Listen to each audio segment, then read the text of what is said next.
tunakuja hapa basi upande wa JKIA, Jomo Kenyatta International Airport. Kumbe jamaa ndio huyu alikuwa anaenda upande basi wa Sonurua. Kumbe ni jamaa fulani namba kwa ara zenye wizi. Kumbe kufika ara zenye wizi alipokea basi mawasiliano na akaambiwa basi jamaa kwa jina kwake basi Paris ameweza kukuingilia. Safi mobile phone. Oh, tafadhali zima simu. Hostess akamwambia dakika moja. Jamaa kwa ndege limeamua kuenda. Okay, excuse me madam. Weka chini ndege inaenda. Sasa jamaa akaona ataenda na basi amesikia kwamba Paris amekuja. Sasa jamaa aliamua kuunda plan mara hiyo hiyo. Jamaa kwenda kwake basi Venticat. Aliamua kuunda plan. Kaa chini wewe. Nasikia ni kama sina roho. Atiana roho. Akaanguka chini. Oye, rudisha chopa haraka. Sasa pilot akakuja basi kwa contact basi kule bila shaka pale control room, akasema basi chopa inarudi kwa sababu ya medical emergency. Sasa wakabeba jamaa haraka. Huyu mtu sasa anasema hana roho amepeleka wapi? Sasa jamaa kufika hapo. Ngoja kidogo. Simameni hapo. Roho yangu imerudi. Angalieni niko vizuri, roho imerudi. Ai. Niko sawa. Asante Mungu nimerudi. We, kuja hapa. Kile yangu ni 75. Kuja hapa. 70. Polisi. Akasikia polisi akachomoka bio. Karuka. Wanaita polisi wamkamate. Jamaa akachomoka fasta na hii yote anafanya kwa sababu amesikia kwamba Paris yuko mahali fulani wa fulani. Kuna jamaa ambaye alimpigia mawasiliano akamwambia basi Paris yuko mahali fulani wa fulani. Jamaa akashindwa. Jamaa kashinda nini baya na bako kinakaa kuendelea. Lakini jamaa alikuja inda kutoka nje. Abande ni kitu gani kinaendelea, unataka kutoa kitu kidogo ama namna gani? Akapata hapa jamaa anaitwa Mr. Rambarao. Avniya Mr. Rambarao, unajifanya wewe ni Rambarao, kuja tu unipeleke. Akakuja basi kumbe ni jamaa wa taksi. Akamwambia nataka unipeleke mahali fulani.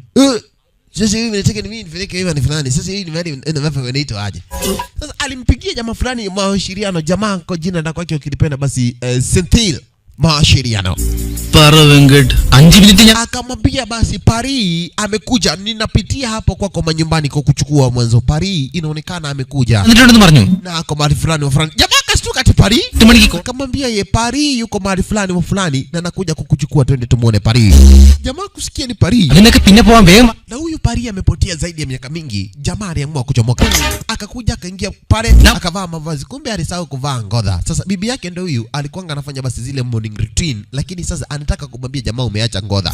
Ni nini? Ni nini wewe? Ni nini? Okay. Ni nini? Bye.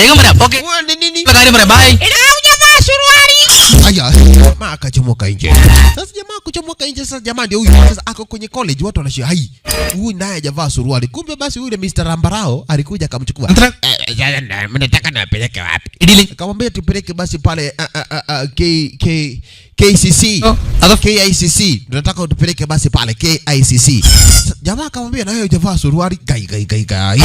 Sasa wameenda basi kwenye engineering college pale ambapo basi kuna kuanga na KICC.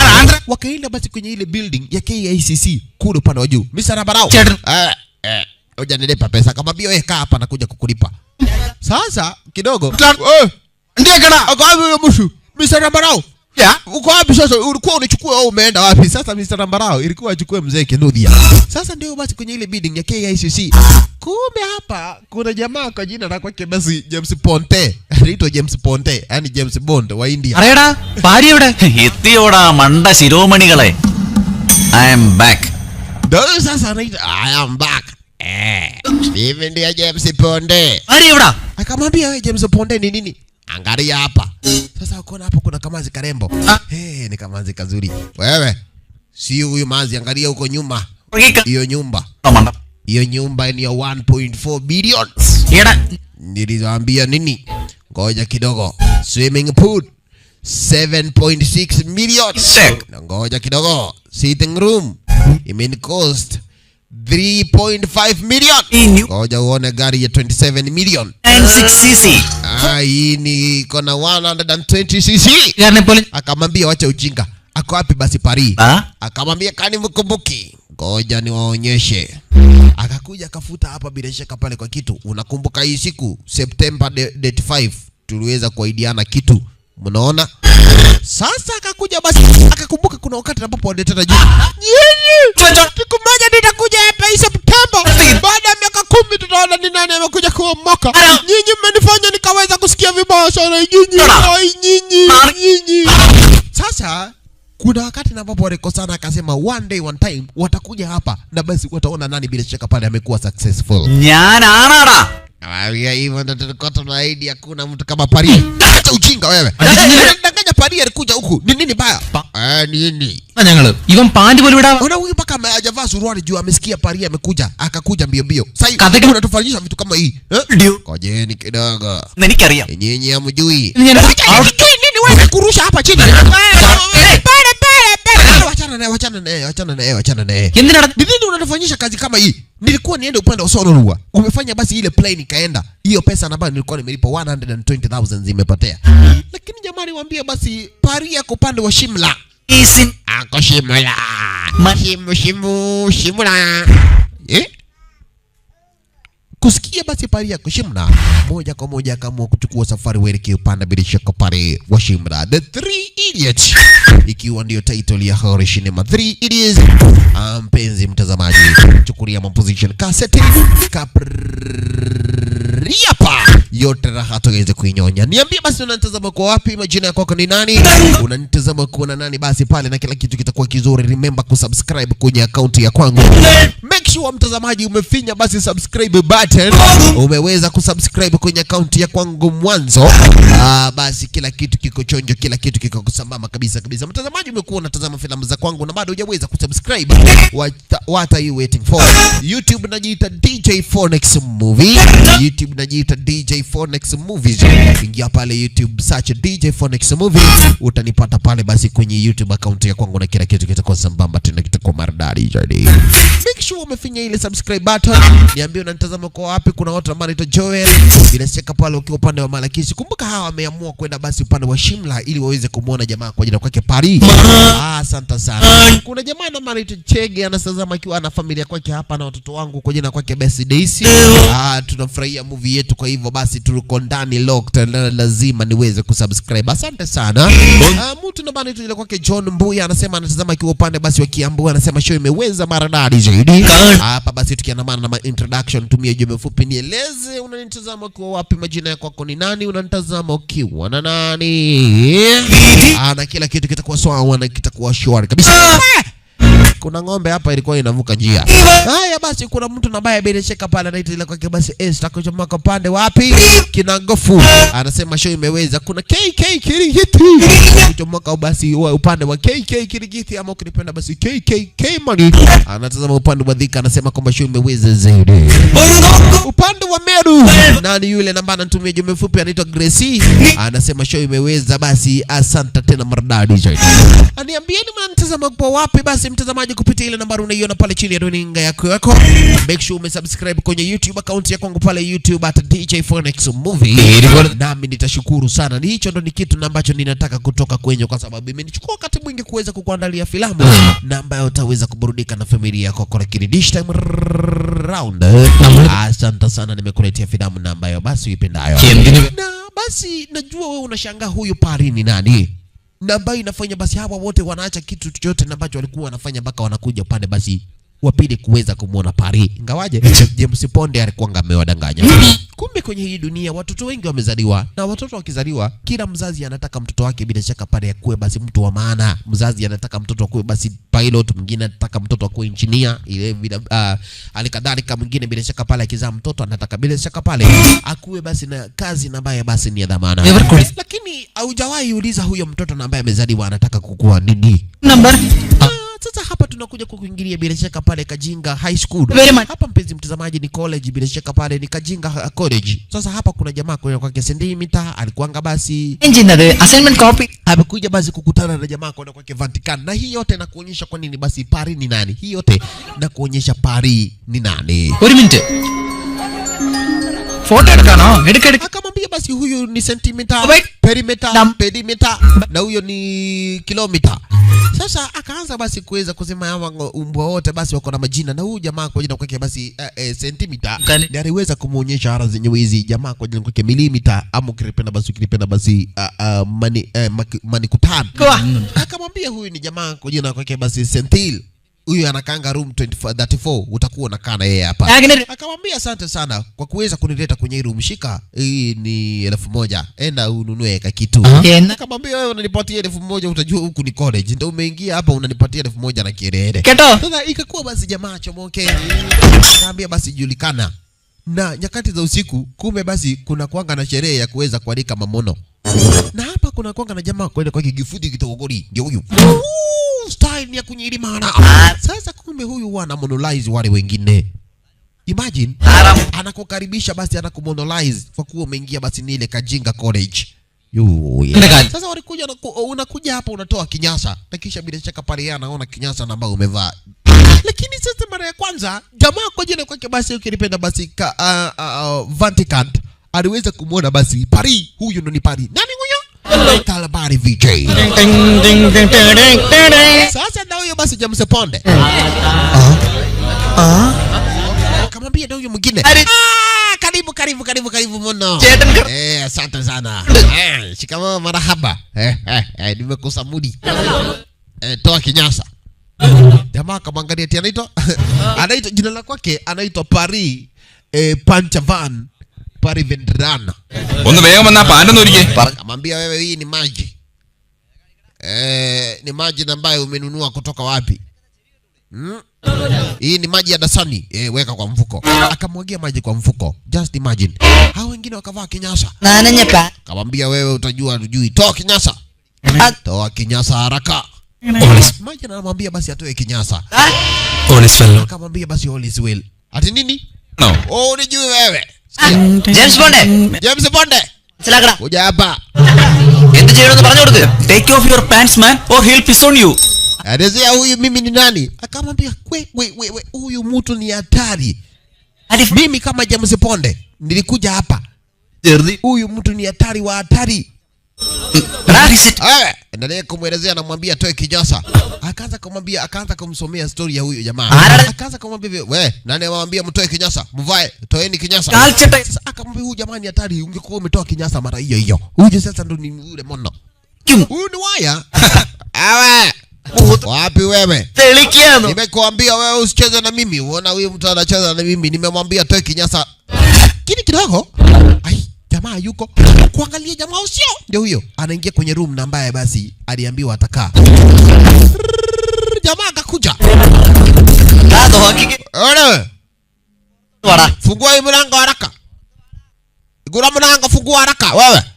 Sitaki mchezo wewe mtu. Sitaki kujua yeye ni nani, fungua mlango haraka ama nikojoe hapa nje. Akaona watu wameanza kuangalia. Haya. Wewe fungua mlango. Wewe nimesema fungua hii mlango mara moja ama niingie nayo. Na hesabu 1 mpaka 10. Usipofungua hii mlango nitakojoa hapa nje. Mara ni ya kwanza. Akaona watu wanaangalia. 1. Aufungui. 2. Jamaa yetu akapiga hesabu akaona hapa kuna stima bash. Akajua hapa ataunda plan. 3. Fungua hii mlango haraka. 4. Fungua hii mlango wewe. Jamaa akakuja akachukua stima. 5. Wewe nitakojoa hapa nje. Jamaa akachukua kijiko akaweza basi kuunganisha na ile stima, kisha akaweka wa mdigidi. 6. Nani huyo anacheka? Jamaa akajua bila cheka pale itakuwa aibu. Huyu jamaa akikataa kufungua mlango. Wewe nitakojoa hapa nje. Jamaa akaamua kukojoa. Sasa kumbe jamaa alichomoa ile stima akawasha na kisha jamaa kukojoa.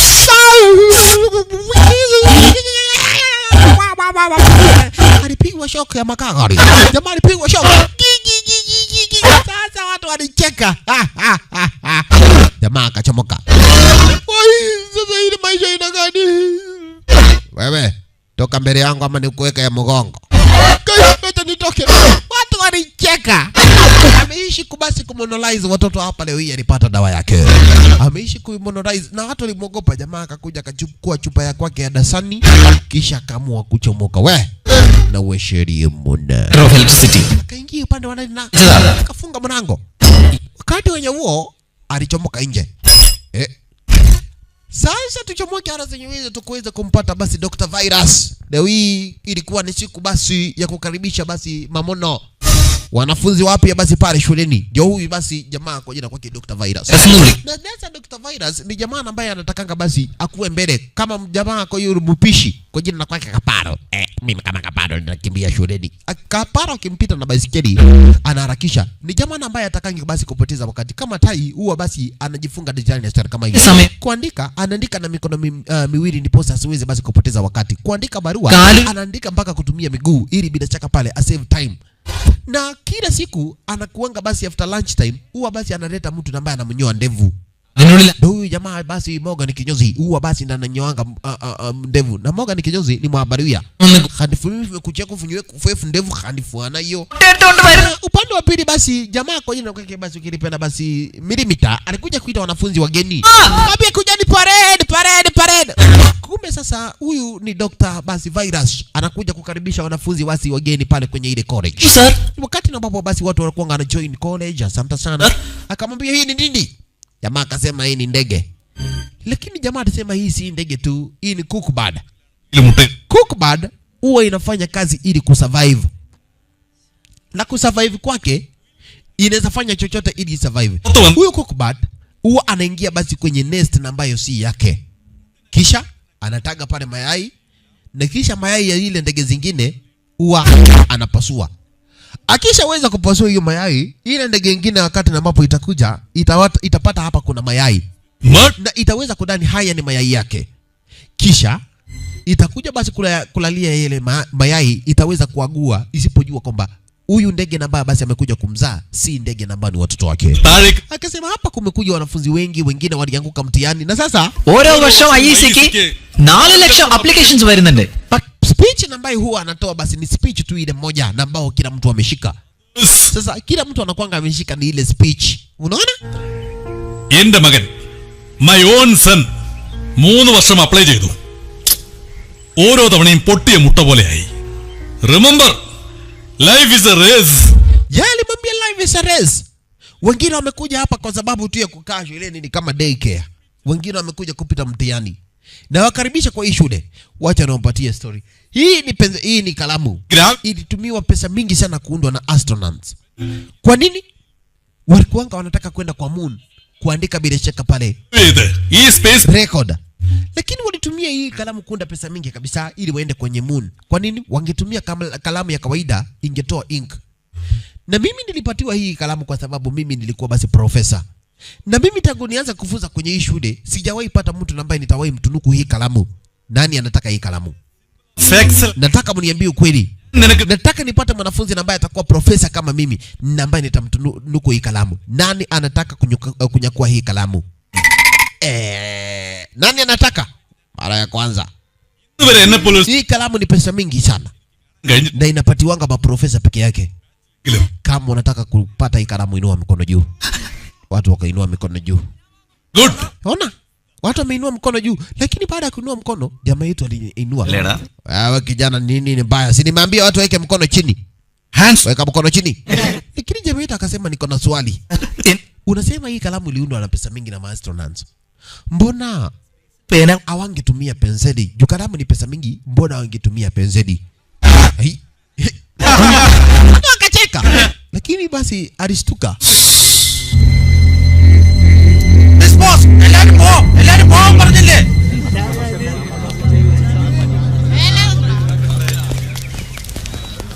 എടാ അവൻ നമ്മൾ വിചാരിക്കുന്ന പോലെ അല്ല. ഇന്നലെ സീനിയറിന്റെ scene of ചെയ്തു, ഇന്ന് വൈറസിന്റെ വായിലും വിരലിട്ടാട്ടി. അവനെ നമ്മൾ നന്നായിട്ട് ശ്രദ്ധിക്കണം. അത്രയും വലിയ മഹാനായ വൈറസിനെ ആപ്പ് വെച്ചല്ലോ നേതാവേ. You are great.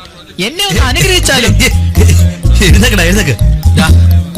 പോടാ, നിനക്ക് സ്കൂളിലൊന്നും പോണ്ടേ? സ്കൂൾ ഫീസ് എന്റെ അച്ഛനെ തരാം.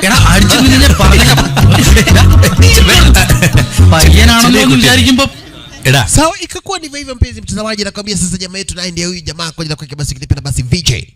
നിനക്ക് ഏത് school uniform? Alikuja basi akamwambia basi centimeter alimwambia mimi sina uniform, akamwambia shika hii pesa ndio ununue uniform. കണ്ടുപിടിച്ചാ? Akamwambia hii pesa yote, akamwambia hiyo nimekupatia, mimi kwetu ni matajiri. Lakini jamaa alisema yenyewe huyu jamaa kwa kwake basi kilipenda basi Sentil wakiwa basi na jamaa kwa kwake Venkat waliona yenyewe huyu jamaa ni jamaa mfiti kabisa. Sasa Ni mara ya kwanza ameingia kwenye college, sasa hapa nikutafuta rafiki. Sasa ni kwenye class ya physics. Ndio huyu basi teacher Kihana aliuliza swali, what is a machine? Sir. Jamaa akaamka sikia. Ni nini? Mbona unacheka cheka? Ala sir. Jibu swali. A machine is anything that make work easier. The name. Hiyo. Hiyo peke yake. Amka uelezee machine ni nini? Sir. Mkubwa. Nilikuwa nataka kusema machine is anything that work. Amka. Machine is anything that make work easier using effort. Like kama nidi, kama penseli ni machine. Ukienda pale kitabu, fan ni machine. Tukutuku ni machine. Ukiangalia computer, simu ni machine. Anything that could make work easier. Ukiangalia kama zip, ukienda kokojoa unafunga, hiyo ni machine. Wacha wewe. Nimekuambia ulisema machine nini? Unacheza na teacher Kiara. Jamaa akacheka. Akamwambia kaa chini. Kijana mkosa adabu. Uko tu unafunga unataka tuone nini? Mnene, acha mimi niseme. Sikia sasa jamaa. Motions of bodies are connected that the relative motions are constrained and by means of which force and motion may be transmitted and modifying. As a screw enters or a lever arrested. Paka jamaa anasema si umeze mate. A pulley about its towards etc. Especially a construction more or sting of a combination of moving parts. Jamaa alisema kitu namba iko kwenye kitabu amekram. Levers, cams etc. Very good. Perfect. Mzuri sana, mzuri. Please. Si mnene. Unaona? Wanafunzi wazuri kama hawa. Ni sawa. Lakini mnene huyu amesema kitu ya kitabu. Ukienda kwa mtihani unaelezea wewe. Utabishana na mimi ama utabishana na kitabu? Padikina endana. Akamwambia mwalimu, lakini si ni hivyo, huyu amesoma ya kitabu na mimi nimeelezea kenye mtu namba anaweza elewa. Ukiuliza hata watazamaji amesema nini, hakuna mtu namba anaweza elewa. Kijana usibishane na mimi. Lakini mimi nimejaribu kuelezea ili mtu basi aelewe. Nimesema machine is anything that make work easier. Toka nje. Hai? Mwalimu alimfukuza. Alimwambia toka nje. Unabishana na mwalimu wa physics. Teacher Kihara. Combinations of chinga sana. Nani mwingine anajua machine ni nini? Lakini jamaa yetu alifika hapa akaona ni ya kusema ya kitabu. Yeye sasa alisoma kitabu ya maengineer. Sasa alirudi. Kijana nini ninakusumbua? Si nimekuambia uende nje. Akamwambia acha niseme. Sikia. Summarize, organize, debated and explain information that are related, non-related, hardbound, paperbound, jacketed, non-jacketed with 4-hour introduction, table of contents index that are intended for the enlightenment, understanding, enrichment, enhancement and the education of the human beings, the sensory root of vision, sometimes touch. Mwalimu akastuka. Kila mtu alistuka kwa sababu hii ni kitabu ya physicians. Na jamaa ulisoma wapi hiyo? Kwa kitabu. Si umesema tutoe ya kitabu, nilisoma kwa kitabu. Sasa kacheka ati mwalimu alisema tutoe kwa kitabu. Kijana, usibishane na mimi. Nikamwambia mwalimu ni sawa, na mimi nimeona bila shaka pale kwenye hii klasi yako hatutaelewana. Mimi nimeamua niende juu hata hakuna kitu unanifunza. Akachomoka akaenda. Outstanding. Sasa alifika ara zenye hizi, kumbuka basi ni mwanzo pale kwenye college. Avende chodi. Ni jamaa koje na kukipari. Alright. Sasa ndio basi walikuwa anasoma basi mwalimu wa hesabu. Wewe angalia mbele, funda hii unaniangalia nini? Mwalimu alikuwa anafunza basi hesabu, huku basi ni shule ya physics. Kulikuwa hapa na jamaa fulani zenye hizi. Kwa jina na kwake basi ukilipenda basi. Excuse me sir. Priya Dashra.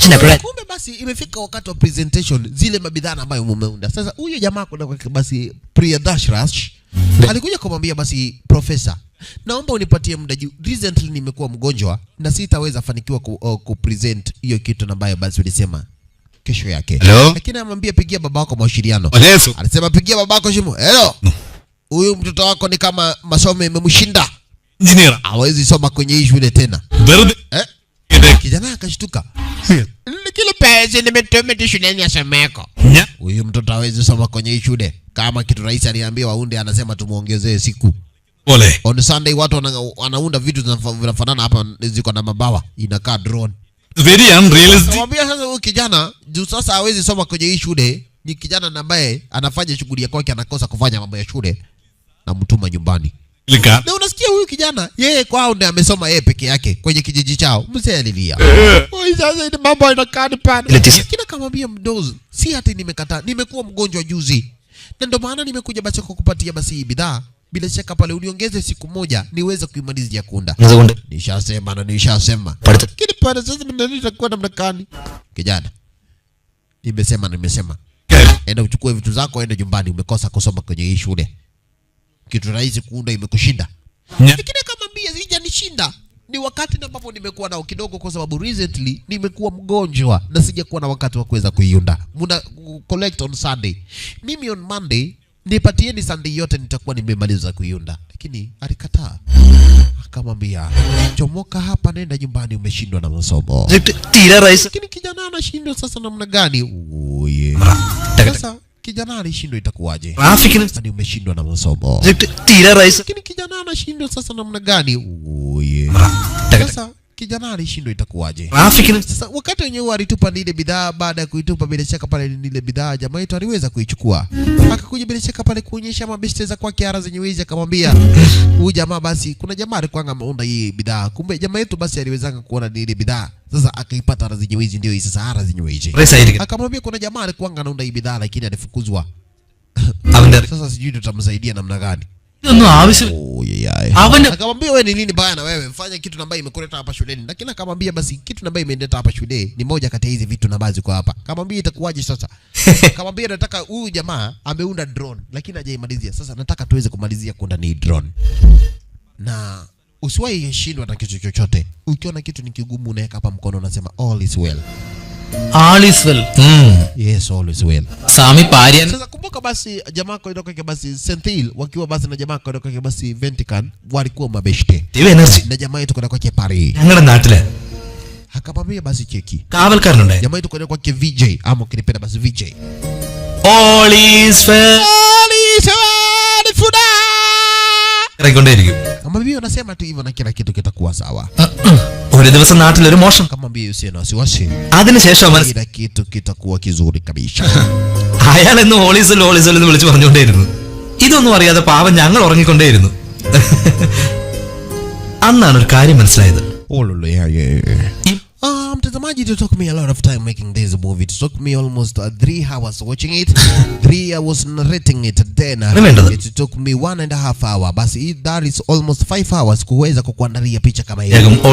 Like mpenzi mtazamaji, to subscribe on my YouTube account, turn on notification if I upload another movie. The second part of this episode to get notified kwamba nimekuwekea sehemu ya pili na kila kitu kitakuwa kizuri zaidi. Kwa hivyo kitu ambacho ninataka kutoka kwenyu, make sure mpenzi mtazamaji umeweza kusubscribe na kila kitu kitakuwa kizuri. Ikifika ni wakati wa hesabu, kumbuka basi shuleni kulikuwanga basi na walimu ambao basi watoto ambao wanaelewa wengine hawaelewi kama huyu. Kisho ilikuwa kubwa. Karibuka. Hakuna kitu ambaye alishika. Lakini basi ni mabeste wako kwa jamaa yetu kwenda kwa VJ pale shule. Kama amepata basi hesabu amepata 0 out of 100. Lakini jamaa yetu anamwambia basi msiwe na wasiwasi, all is well. Kila kitu kitakuwa chonjo na kila kitu kitakuwa maridadi zaidi. Akamwambia basi kila kitu hakika kitakuwa maridadi na kitakuwa chonjo, kitakuwa poa maridadi zaidi. Asante maridadi. Nawe pia mtazamaji, niendelee nikutumia jumbe mfupi. Tell me wherever you are watching me from.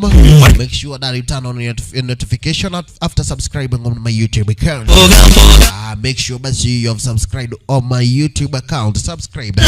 Kila kitu kitakuwa kizuri zaidi. Make sure umesubscribe, turn on notification, ndo wakati ambapo nitaweka sehemu nyingine utapata basi notification na kila kitu kitakuwa kizuri zaidi. Rada anatazama akiwa upande wa Makueni, anasema show ni kali kabisa, tuandalie za Kihindi sana. Asante sana. Haya, kuna mtu mwingine ambaye anatuambia jina lake basi ni Fatuma. Anasema kama show imeweza kabisa, tunataka basi tuandalie movie kali kama hizi. Asante maridadi zaidi. Kuna mtu ambaye jina lake basi Anifa Farida kuchomoka upande wa Bungoma, anasema kama show imeweza kabisa, tunatazama hapa nikiwa na mume wangu. Kuna mtu ambaye jina lake basi Duncan Ombati anasema kama show imeweza zaidi, we really love your movie na nimeweza kusubscribe. Asante sana, may God bless you. Haya, kuna mtu ambaye jina lake basi jina lake Jacinta anasema kama show imeweza, show ni kali kabisa, anatazama ikiwa upande basi wa Githurai. Kuna mtu mwingine ambaye anasema jina lake basi ni Pauline kuchomoka upande basi wa Chwele. Anasema show ni kale kabisa. Movie ni deadly. Haya, kuna mtu mwingine ambaye anasema kwamba jina lake basi ni Irina. Anasema anatazama show akiwa upande basi wa Kilifi. Anasema show imeweza. Kuna mtu mwingine anasema basi DJ tuandalie movie ya Kuna jamaa ambaye anasema basi nimchezee movie ya The Great Indian Circus. Yes, nitakuwa na kuandalia hivi karibuni The Great Indian Circus. Haya basi sijui jina la kwake ni nani, nitakuwa natafuta jina la kwake. Nitakuwa namwambia hivi karibuni anataka movie ya The Great Indian Circus. Hiyo basi ujumbe wako nimeshaweza kuipata na nimekuwa na kuandalia. Hata sasa hivi iko jikoni ni kuunda, ninaunda hiyo movie ya The Great Indian Circus. Asante maridadi. Haya, kuna mtu mwingine na jina la kwake basi ni Belinda kuchomoka upande wa Dhika. Anasema show imeweza kabisa. Kuna mtu mwingine ambaye anasema jina lake basi ni Ivana kuchomoka upande wa Githurai. Anasema kwamba show imeweza huku tumeshika kushika. Asante sana maridadi kabisa. Kuna mtu mwingine ambaye ameshika pale jina lake ni Posa, anaitwa jina lake basi anaitwa jina lake basi Vivian. Anasema kwamba DJ show yako ni kale, tunafurahia. Tunapenda movie zako kwa sana sana. Asante sana. Haya, kuna mtu mwingine ambaye anatoa jina lake basi Maris kuchomoka upande wa Dhika. Anasema kama show basi is very hot, ni moto inamchoma pale, nakwambia basi kila kitu kinakuwa sambamba kabisa. Nitumie ni jumbe mfupi pale comment section. Remember kuweza kusubscribe pale na kila kitu kitakuwa kizuri zaidi. I am here just because of you. Asante sana. Endeleeni kutumia jumbe mfupi na kila kitu kitakuwa kizuri on. Na bado tunasoma ujumbe mfupi. Kuna watu ambao ameniambia kwamba jina lako ni nani. Wacha tuzisome zile ujumbe zote ambazo zimeingia hapa. Kuna mtu mwingine atametuma voice note pale, anasema Richard from Chwele, anasema movie iko tamu kabisa. Hello ni Benzema kutoka Kisumu, show iko fiti, ni noma sana. Nataka movie ya Shaolin Dragon. ADJ movie iko sawa, ni Alfred from Horoni. ADJ ni Promise Horoni, show iko fiti. Ni Stallone Willy kutoka basi Homa Bay, anasema kama show imeweza. Anasema kama show ni kali kabisa, movie iko lit, tunaenjoy nikiwa hapa na mrembo wangu na tisha. Hello ni Victorine kutoka basi Kisumu, show iko bie. Hello DJ ni Travis kutoka Nakuru, anasema kama show imeweza. Hello DJ ni Stallone Willy, nishaipitia. Hello DJ ni Trevor kutoka Nakuru, nishaipitia. DJ ni Felix anasema kwamba show iko fiti, naomba unichezee movie ya R June inaitwa bila shaka pale Hyena. DJ ni Shiru kutoka basi Dhika, anasema show iko fiti kabisa. I like your show so much. DJ ni Shalin kutoka Nairobi, anasema show imeweza. Ni LD huku ni Fake kutoka LD, anasema kwamba show iko fiti kabisa, imewaka moto. DJ jina la kwangu basi ni Kipiego, ni show iko fiti kabisa. DJ Phoenix iko poa sana, natoka pande wa Mbandeni Brighton, naomba unigote dem yangu. Anasema show iko imeweza kabisa. DM me on WhatsApp, itakuwa rahisi sana kuona ujumbe wako pale comment section, ndio inakuwa rahisi zaidi kwa sababu all my time nakuanga pale comment section. Kwa hivyo kinitumia ujumbe pale comment section itakuwa rahisi sana kwangu kuweza kuiona. Ni Kim kutoka Muhoroni, movie iko fiti. Ni Moto ni Joel kutoka Nakuru, kama ilivyo kawaida basi show imeweza. Sasa wakati ambapo alikuanga ameamua sasa amesha fix ile drone, sasa ndio jamaa Ponde kuweza kupeleka ile drone. Sasa wampelekee jamaa kwa jina na kwake ukilipenda basi Priya Dashra. Wanataka kumpelekea hiyo Priya Dashra, lakini kufika ara zenye hizi, kumbe jamaa maskini wa Mungu amejinyonga.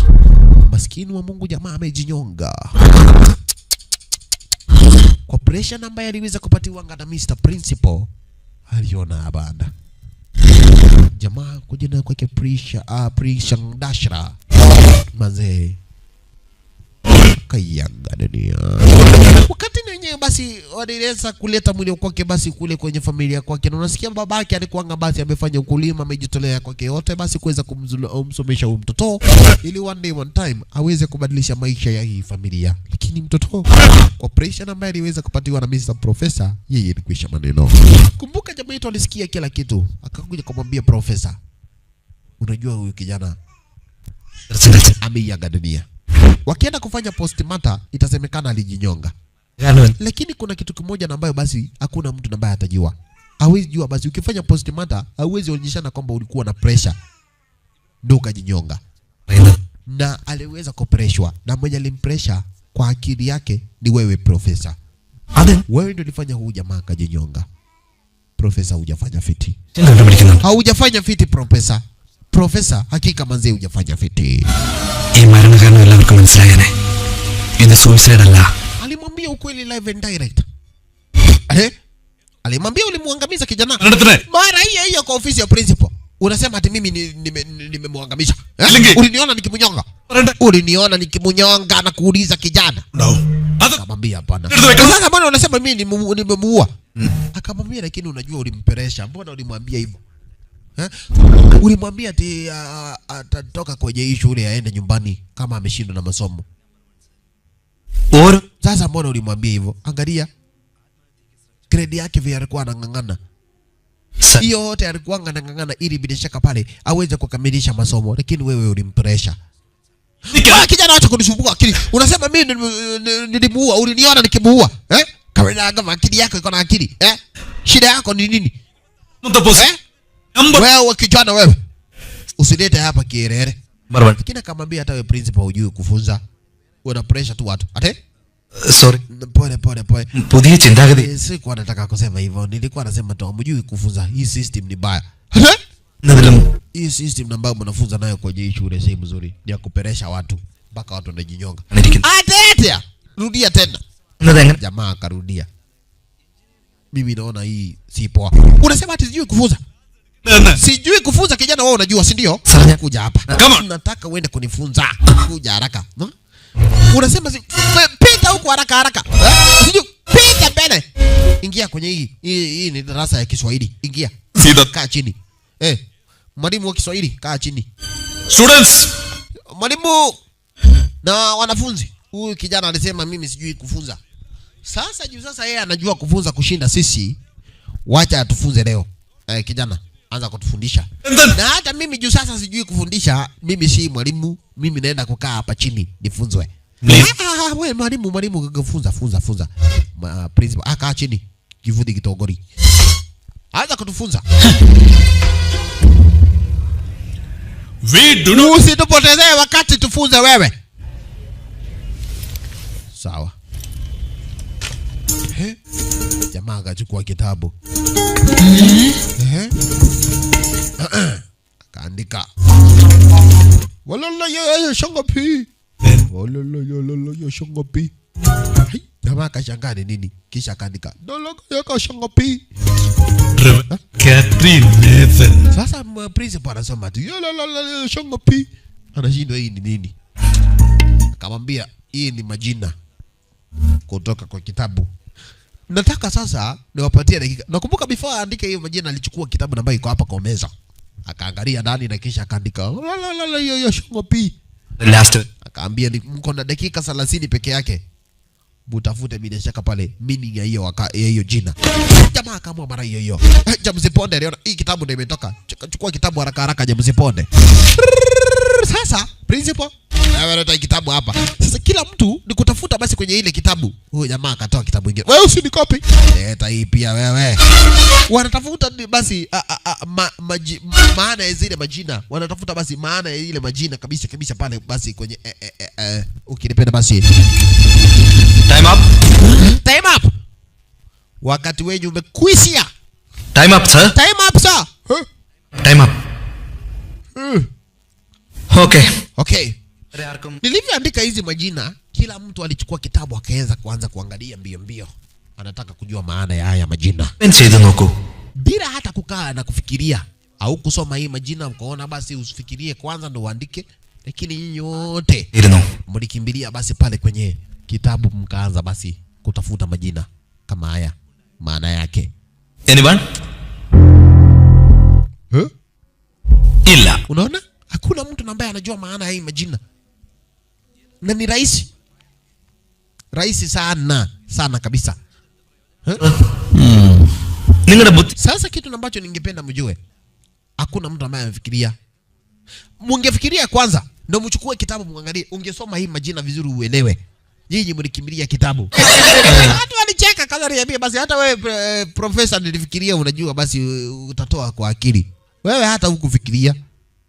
Ulichukua kitabu ya mwenzako.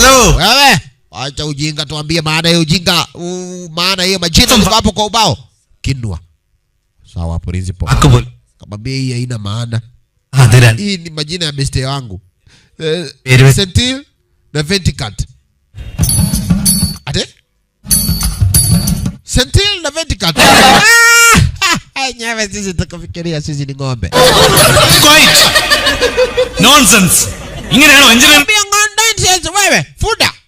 അല്ല സർ ഞാൻ engineer. Jamaseni kila mtu. Nini naachekesha? Kila mko tu kwe mnacheka nini? എന്നുള്ളതാണ് ഞാൻ. Kamwambia principal. Wewe ndio ulisema nikupatie jina. Sasa wewe mwenyewe hata kufikiria. Fikiria next time. Ndio sheria mno. മനസ്സിലാക്കുന്നു. Na saa hii ni saa ya lunch. Wacha niende nikule githeri. Jamaa akakimbia kukula githeri. Quiet, I say.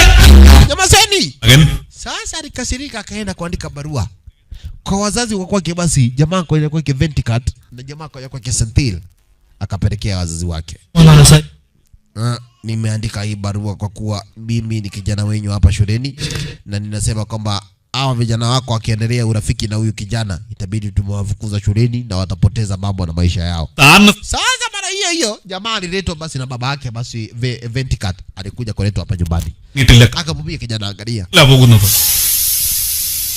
tunaishi maisha huu maskini. Huyu kijana nimpeleka shule ili asome basi akue engineer. Wewe pale na ambapo ulipo. Lakini Jemeto kiangalia hapa anaona kuna picha ambazo zimepigwa. Kumepigwa picha ya nyoka, simba, kunguru. Sasa akianza kumsomea kijana wetu, nani aliandika hii picha? Funga mdomo, funga. Sasa jamaa kwa Kesantu ama ukilipenda basi Venticat anamwambia nyamaze. Wewe kijana, simwambie ni wewe. Ni mimi. Huyu kijana nimetaka kuwa engineer lakini anapiga picha. Jamaa yetu akacheka. Unacheka nini? Unacheka nini? Hakuna saa. Like huyu kijana specialize kupiga picha. Mbona unataka kuwa engineer? Wewe kijana, naweza kukurwanda kofi wanguke hapa chini. Wachana na kijana wangu, naomba kabisa. Unasikia? Mone. Naomba kabisa. Chakula imeiva. Twende. Wewe. Utakula hii chakula kama utaniambia utaachana na kijana yako, na sitaki nikuone karibu na kijana yako, utamharibu. Nataka kuwa engineer. Lakini Jemeto aliona yenyewe huyu kijana ako na talanta ya kupiga picha. Wewe unataka bila shaka pale aweze kuweza basi kukua basi engineer. Tuchomoke ara zenye hizo tukuje basi upande wa kina basi Sentil. Sasa cheki maskani ambapo anaishi. Na hapa kuna babake huyu. Babake anakuanga mgonjwa. Hapa maskini imewashika mpaka hata mende ziliona huku zitakufa njaa. Zilienda kwa jirani na panya. Kwa sababu huko hakupikwangi kitu. Chapati ambazo mama anapika ndio ni chapati mama anaendanga kuuza.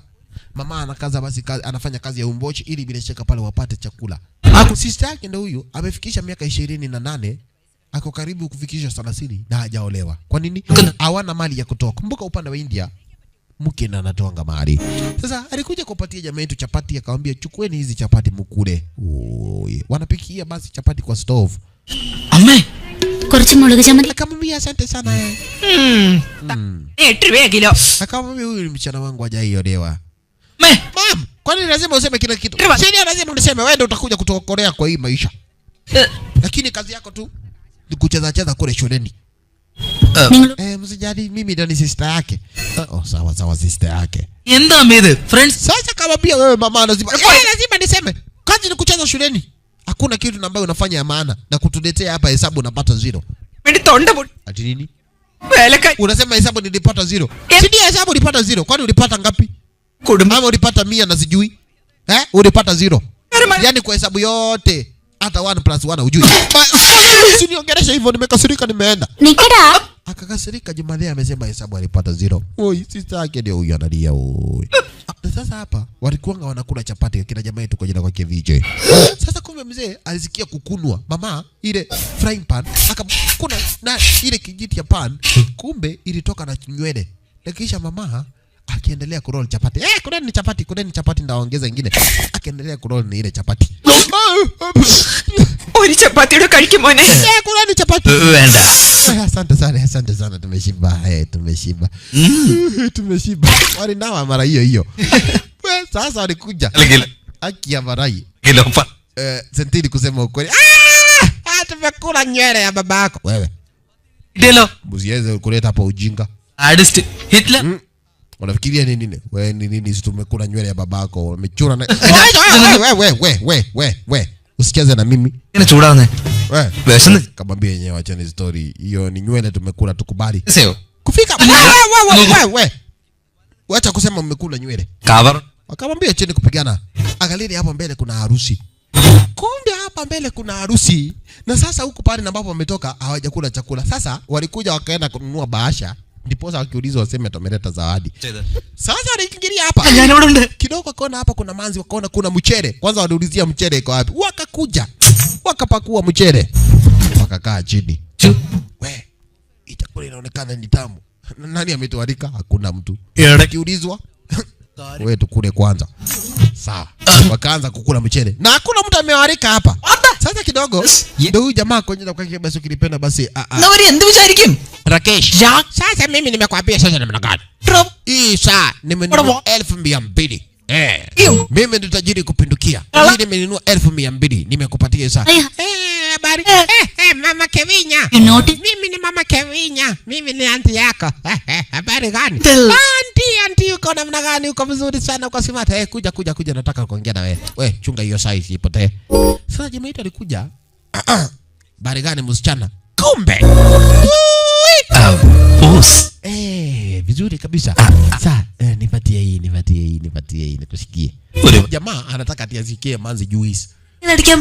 Akamwambia ni nini? Nataka nikuchanue kitu moja. Huyu jamaa ndo utaolewa na yeye. Ni yeye nitamuoa. Anaitwa nani? Anaitwa Rakesh. Akamwambia huyu jamaa ni punda. Ni punda. Tulia nataka nikwambie kwa nini jamaa ni punda.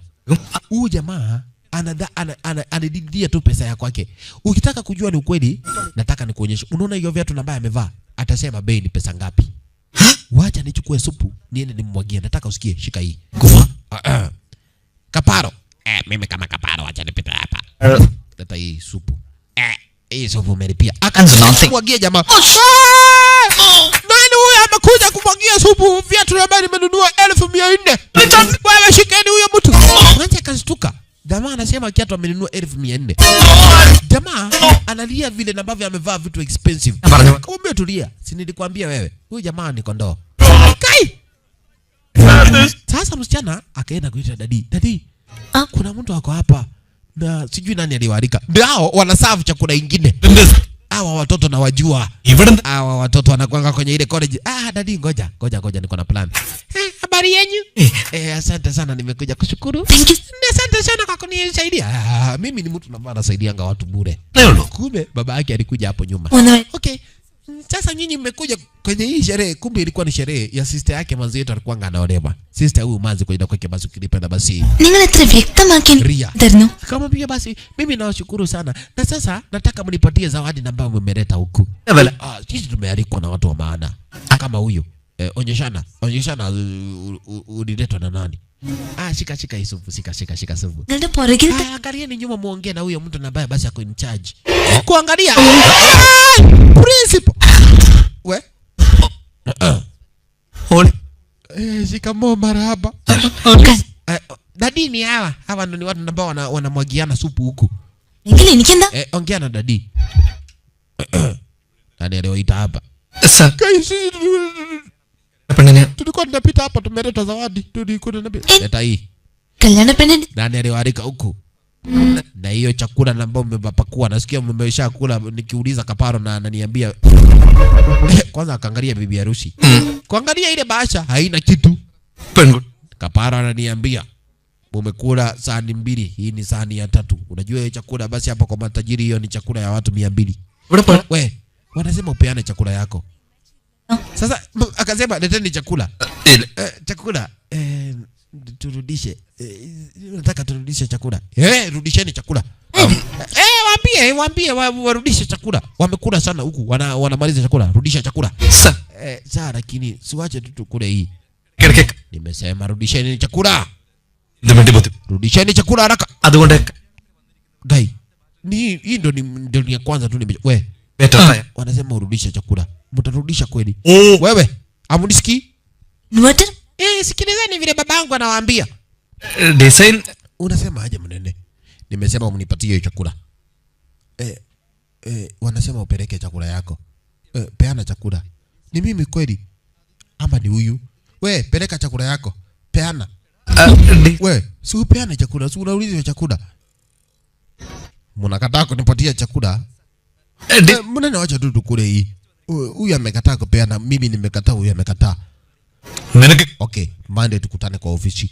Si mmekataa kupatiana chakula. Lakini mnene mnene nini? Nani aliwaalika huku? Nyinyi ndio mnakuja mnaharibu sherehe ya matajiri. Lakini mnene sasa kukula chakula ni shida kweli. Akamwambia yeye ni shida. Si mmekuja mkamwagia watu supu huku. Venkat Akamwambia tukutane kwa ofisi Monday. Sasa Monday alileta wale vijana na baa alipatiwanga warning. Jamaa kwa jina kwake basi ukipenda Venkat wakiwa basi na St Hill. Instalment ആയിട്ട് ഇനി ഞങ്ങൾ ഒരു കല്യാണത്തിനും പോകത്തില്ല സാറേ. സാർ എന്റെ കല്യാണത്തിന് പോലും ഞാൻ ഇനി പോവില്ല. ഞാൻ കല്യാണം കഴിക്കത്തില്ല സാറേ. നിങ്ങളുടെ അച്ഛനും അമ്മയും പോലും കല്യാണം കഴിക്കാൻ പാടില്ലായിരുന്നു. 2 മരമണ്ടന്മാരുടെ എണ്ണം ലോകത്ത് കുറഞ്ഞേനെ. നമുക്ക് ട്യൂഷൻ എടുക്കാൻ പോവാണോ? ഇവിടെ ശ്രദ്ധിക്കേ. Sasa alianza kuambia sikiza. Nataka muone hapa. Hapa kuna familia kadhaa. Hii familia ya kwanza baba yake anapata hizi pesa. Anapata 25 million. Toka 0 na utoe ingine itabaki basi 25,000. Huyo ni familia ya mtu mwingine, baba anapata hiyo pesa.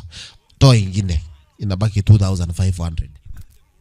Huyo ni mtu bado anapata pesa, ni mshahara mwisho wa mwezi. Wacha hivyo. Toa hiyo. Kuna mtu na ambaye hapati kitu. Sasa nataka mniambie familia yenu iko wapi hapo? Nataka muweze kujua kitu ya kwanza. Huyu jamaa kwa jina kwake basi VJ ambaye mnakaa na yeye ni tajiri kwao. Yeye ni tajiri, hana kitu ya kupoteza. Sasa wakati wa lunch ilifika, kumbe basi kulikuja Morgan Kinyozi. Mimi ni Morgan Kinyozi. Kaiko chini fukani fumi vinataka kufunyofu wewe Morgan Funyosi. Sasa aliwaambiwa wafikirie, ngoja. Mnataka kunyolewa, si ndio? Hapana mnene. Okay. Na mnakaa hapa nini? Ngatipendi shughuli nini? Wakachomoka mara hiyo. നമ്മുടെ ഫ്രണ്ട്ഷിപ്പ് തകർക്കാൻ നോക്കുന്നു. നീ ഇതൊന്നും കേട്ട് പേടിക്കണ്ടടാ. പേടിച്ചല്ലേ. Sasa wakati wenyewe basi jamaa ndio huyu. Sasa jamaa kwa jina kwake basi ukipenda basi Santile alianza kuona yenyewe. Huyu jamaa tunakaa naye kwa jina kwake VJ. Unasikia basi kwa wao ni matajiri. Hawa basi hawakosi kitu. Sisi tunangangana kukaa na yeye ati ni rafiki yetu. Lazima tuweze kufikiria kakitu. അല്ല ലിമിറ്റോട് ഇരിക്കണമെന്നാ പറയുന്നത്. എന്റെ കുടുംബം എന്നെ വിശ്വസിച്ചായിരിക്കുന്നത്. അമ്മയുടെ പെൻഷൻ കാശ് അച്ഛന്റെ മരുന്നിന് പോലും തികയുന്നില്ല. 50 പവൻ കൊടുത്തില്ലെങ്കിൽ എന്റെ ചേച്ചിയുടെ കല്യാണം പോലും നടക്കില്ല. എന്റെ അമ്മ ഒരു നല്ല സാരി കൊടുത്തിട്ട്. Sasa jamani kuja basi kubonga na beshte yake kuja kwake basi Venkat. Akamwambia sikiza, sisi tumejiweka kwa huyu jamaa. Lakini mimi maisha yetu basi jamaa kwa basi ukipenda Sentinel ndiye analia sana. Kwao ni matajiri. Unasikia mpaka panya zao zidiama zote zikienda kwa jirani kwa sababu ya njaa. Sasa hao wanashindwa bila shaka pale. Itakuwa namna gani? Lakini yeye anamwambia all is well. Nilikwambia ukikuwa kwa shida unaweka hapa mkono unasema all is well. Akamwambia all is well nini na kuna shida? Lazima tuweze kujua. Akamcheka. Akamwambia wewe usitukumbushe. Unajua kwenye tulikunywa chapati na ambayo iko na manyoya. Jamaa akakasirika. Akasema hakuna kitu kama hiyo. All is well ndio nikusema nini? Angalia, all is well nini? Imeisha. Niambie sasa imeisha. Utakaa chini ukisema all is well ndio upata Colgate nyingine. Jamaa akakasirika akachomoka. Na hata akaenda kaama kwenye ile room, akaenda kwenye room ambayo ilikuanga pale kando. Alitoka basi room 34. Jamaa amekasirika. Sasa ndio huyu bila shaka pale wakati wa mtihani imekaribia. Ndio huyu basi James Ponde ndio huyo. അതെന്താന്ന് അറിയില്ല. Sasa yeye huwa basi James Ponde, yeye kazi yake huwa basi anakuanga nambari 1 kwenye shule. Lakini sasa anampigia basi jamaa kelele James Ponde. Wewe nyamaza. Tunashinda kusoma huko tu. Kuna cram nini? Jamaa anashindanga amecram. Yeye huwa basi anasoma kwa cram. Sasa juu anatakanga kuwe number 1. Juu hapa ni shule. Huwa anaenda basi anaweka vitabu za mapenzi kwa wale basi wanafunzi wengine. Yeye akiendelea kusoma na kuweza kucram anawekea wale basi vitabu za mapenzi. Kumbe basi akikuwa anaweka vitabu designer sana kama hiyo, jamaa yetu kwa ile kwa VJ alimcheki. Huyu ni James Ponde. Bash. Plan tu. Ajua basi. Okay. Chonjo. Sasa kumbe ilikuanga wakati ambapo minister alikuanga basi akuweze kukuja basi kwenye ile shule. Sasa walichagua mwanafunzi ambaye atatoa shairi. Wakachagua basi James Ponde. James Ponde yeye atakuwa anatoa shairi. Jamaa yetu Ashaelewa huyu James Ponde, yeye kitu ambacho anafanya huwa ana cram. Sasa alikuja basi na jamaa kwa Kevin Card. Aliona si unataka wengine waanguke mtihani, wewe usome basi. Sasa walikuja na plan. Wanataka basi kucheza na huyu jamaa kwa James Ponde. Kumbe walienda wakapiga simu kidogo. Ikasemekana kwamba basi jamaa kwa jina na kwake basi librarian. Librarian. Unaitwa. Hati naitwa. Unaitwa. Sawa. Shikilia hii ni shairi ya kwake Vetika James Ponde. Sasa yeye akararua ile shairi. Sasa James Ponde naye ndio huyu. Okay. Kichana wewe ndo unauza vangi. Nilisikiwa wewe ndo mimi ni OCS, wewe ndo unauza vangi. Hapana si mimi. Nimejua wewe kijana unajifanya si wewe, lakini wewe ndo unauza vangi. Mbona unauza vangi? Si wewe ulikuwa na ule mshosho mwenye alikuwa anasema ati wewe marijuana na wao. Nyinyi ndo mnajua marijuana, si ndio? Ni nani sasa? Unafikiria unaweza chomoka serikali iko na mikono mirefu wewe? Wewe utajua serikali iko na mikono mirefu. Sasa kuanzia siku ya leo ninaenda kuweka wewe ndani. Na sasa kumbe jamaa yetu ni kubadilisha ile shairi. Unaona? Ile shairi ambayo basi James Ponde alikuwa basi ameandikiwa, akaanza kubadilisha akiweka matusi. Mnene umesema unaniita nani? Mimi sikuiti, si nimeambiwa na VJ. Mimi nimekuita kweli. Si ndio ameniambia unaniita. Akamwambia mimi sijakuita, wacha ujinga. Enda ufanye kazi yako, funda ya mtu. Sawa mdede.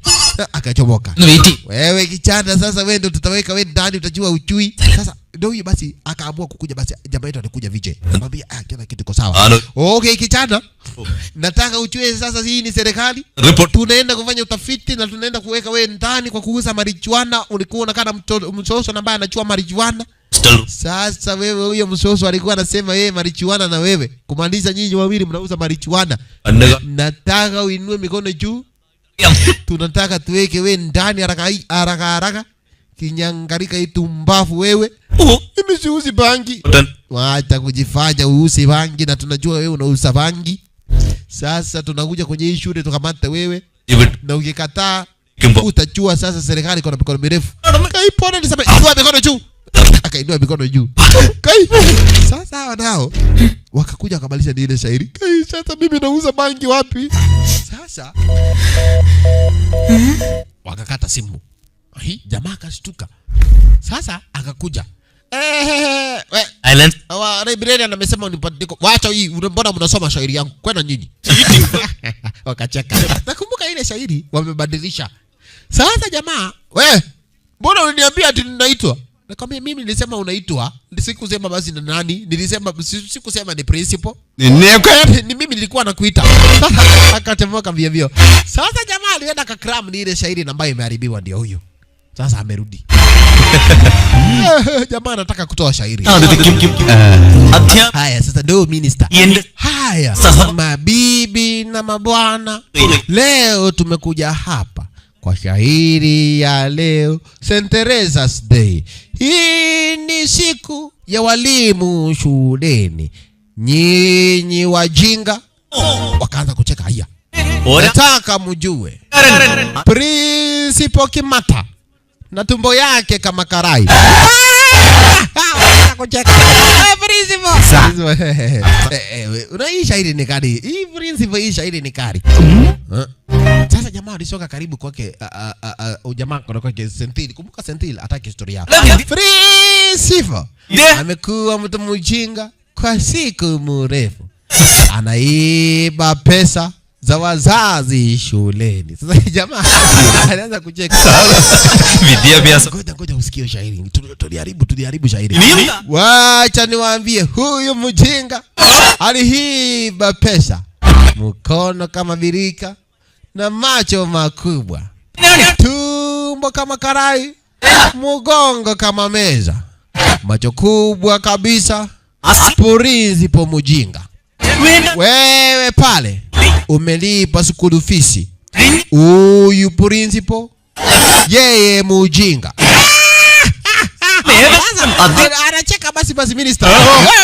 Minister kachini shairi ni kali. Wacha niwaambie. Anajifanya anajua kufundisha, lakini yeye hajui kitu chochote. Sasa anacheka. Nyamazeni kila mtu. Hata wewe minister, unajifanya umekuja hapa shuleni. Unacheka kwi. Na wewe ni mmoja. Wewe acha kusema hivyo. Wewe nyamaza. Mdomo kama gunia. Sri Vishwanath. Mdomo inanuka. Hii shahidi ni kale. Kae kwa umoja tusiibiwe shuleni na principal mjinga. Hii shahidi ni kale. Na wewe minister, ni nini na kuchekesha? Umekula pesa ya raia. Haya. Akashtuka. Hii ni shahidi ina gani? Ati principal haya. Wewe principal. Wewe minister. Rudisheni pesa ya raia. Tumbo imefura na imejaa pesa ya raia. Hii ni shairi ya mama muzazi. Mama muzazi alinizaa mimi, akanileta shuleni. Wewe principal, hii ni shairi ina gani? Akili mjinga. Sasa oneni. Nimefungua macho yenyu. Principal Kiara na nywele mbili kwenye kichwa. Mujinga kabisa. Mujinga zaidi. Principal mujinga. Minister mujinga. Siku ya walimu. Nyinyi walimu wote. Nyinyi wajinga. Principal akakasirika. Akasema sitatoa msaada kwenye hii shule. Shule mbele analijua hiyo kazi imeisha. Sasa wacha niwaambie. Juzi muliona kijana alifariki. Mimi ninataka kusema kitu kimoja. Walimu msitupureshe shuleni. Sasa nilikuwa nataka kusema huyo principal amepresha watu 4. Wa kwanza ni yeye, wa pili ni Jonte, wa tatu ni Kamashu, wa 4 ni Kamade, wa 5 ni jamaa kwa jina la kwake Masejagia. Wakaanza kuvuta bangi. Ndio maana ninasema watu wa Mungu msikubali kusikiliza maneno yake principal. Maneno ya principal alikasirika. Kijana Unda ya mtu kuja hapa. Angalia hiyo. Gani hiyo? Yasi ya mtu. Kuja hapa. Kwa kofi. Toka hapa. Shairi ina gani hiyo? Sasa bila shaka pale mpenzi mtazamaji wote waliweza basi kufukuzwa. Akamwambia hii shahidi muone venye imekuwa kali. Wewe unafikiria ni mchezo? ഇവനെന്താ എന്തുള്ള കവിതയായിരുന്നു കവിത. അവനെ കൊണ്ട് മാത്രമേ ഇത് പറ്റൂ. അവന്റെ കഥ കഴിഞ്ഞത് തന്നെ. എന്നോട് എന്തിനാണ് ഈ ചതി ചെയ്തത്? നിന്നോടൊക്കെ ഞാൻ എന്ത് ദ്രോഹം ചെയ്തിട്ടാണ്? സോറി ബോസ്, അത് സീരിയസ് ആയിട്ട് നീ കണക്കാക്കണ്ട. ഞാൻ അങ്ങനെ കണക്കാക്കും. ഈ സംഭവം എനിക്ക് മരിച്ചാലും മറക്കാൻ കഴിയില്ലടാ. I think of each every minute, every second of my lifetime. വിട്ട് കളയുന്നേ. ഇതൊക്കെ ഇത്ര സീരിയസ് ആക്കേണ്ട ആവശ്യമുണ്ടോ? കോപ്പി അടിച്ച എന്താകുന്ന സെന്തിലിനെ ഞാനൊരു ഡെമോ കാണിച്ചതാ. എന്താണെങ്കിലും മനസ്സിലാക്കി പഠിക്കണം. സയൻസ് എൻജോയ് ചെയ്ത് പഠിക്കണം. ഞാനിവിടെ സയൻസ് എൻജോയ് ചെയ്യാൻ വേണ്ടി വന്നവനല്ല. പിന്നെ നീ എന്താ മലമറിക്കാൻ വേണ്ടി വന്നാണോ? അവന്റെ ഒരു ബോംബ്. ചിരിച്ചോടാ. ഞാൻ പഠിക്കുന്ന മെത്തേഡ് കണ്ട് നല്ലോണം ചിരിച്ചോടാ. എന്നാൽ ഇതേ മെത്തേഡ്സ് വെച്ച് ഒരിക്കൽ ഞാൻ സക്സസ്ഫുൾ ആക്കി കാണിക്കുവാടാ. അന്ന് ഞാൻ നിന്ന് ചിരിക്കും, നിങ്ങളെ കരയോടാ. നീ തെറ്റായ ട്രാക്കിലാണ് യാത്ര ചെയ്തോണ്ടിരിക്കുന്നത്. ഞാൻ കറക്റ്റായ ട്രാക്കിലൂടെയാണോ പോകുന്നത്? നീ വേറെ ട്രെയിൻ, ഞാൻ വേറെ ട്രെയിൻ. ആരാണ് ആദ്യം വിജയിക്കുന്നതെന്ന് കണ്ടറിയാവടാ. 10 വർഷം കഴിഞ്ഞ്. Na mpenzi mtazamaji, hapo ndo tulianza picha nikakwambia basi cheki maneno. നമ്മളിൽ ആരാ വലിയവനായ? Huyu ndo jamaa alikuja kukasirika, akakuja mahali fulani ya arazi nyuizo. Akaambia, "Mmenifanya design kama hiyo. After some years tutakuja papa hapa na tutaweza kuona nani mmoja ameweza kusucceed." Unafanya na tusi basi principal kwa ile shairi na ambayo nimeandika. Sasa naandika leo ni September date 5, tutakuja basi September date 5 after 10 years. Tuone nani atakuwa basi successful. Tuone nani atakuwa bila shaka pale yeye ndiye ameweza basi kukua successful. Nimekasirika kwa jinsi na mama nifanyia, mtajua mjui. Na hapo ndo tulianzanga picha yetu nikikwambia mtakuja basi kuona ni kwa nini. Sasa ni siku kadhaa. Sasa ndio huyu manzi akiwa basi ndio yule jamaa yetu, jamaa yake kuja kwake Rakesh. Sasa jamaa yetu alikuwa anapita hapa. Akam, ngoja kidogo nakuja. Ndio huyu jamaa alimuona jamaa yetu. Wewe simama. Simama. Wacha adibuli. Ni nini wewe umekasirika? Acha kuniambia ni kwa nini umekasirika? Unakumbuka ulizi bwana yangu ati ni punda? Oh, nimekumbuka. Oh, pale kwa ile sherehe. Wacha kujifanya unijui. Sasa utalazimisha nikujue na sikujui. Hii ni project nilikuwa nafanya shuleni. Wacha ujinga. Tunaharibu. Ulitusi bwana yangu ati ni punda. Sasa mbona unaharibu vitu zangu wewe? Si yeye ni punda. Ni nini sasa unajifanya? Okay. Muangalie. Angalia punda yako. Jamaa sasa ni kuonyeshana pesa. Kuja hapa. Ndio ndaita. Bwana unamtusi punda tena na unaona yeye anatoa pesa kwenye banka. Kamwambie ni punda tu. Amerika boy bank. Na akupendi. Kwanza yeye anapenda vitu ambazo huwa basi anakupatia. Acha kusema hivyo. Kamwambie ni ukweli. Anapenda vitu ambazo bila shaka pale huwa anakupatia. Hakupendi wewe. Acha kuniambia hivyo nimekasirika wewe. Akamwambia unataka kujua ni ukweli. Avanesa. Unataka kujua ni ukweli anapenda vitu ambazo anakupatia. Jaribu kupoteza uone.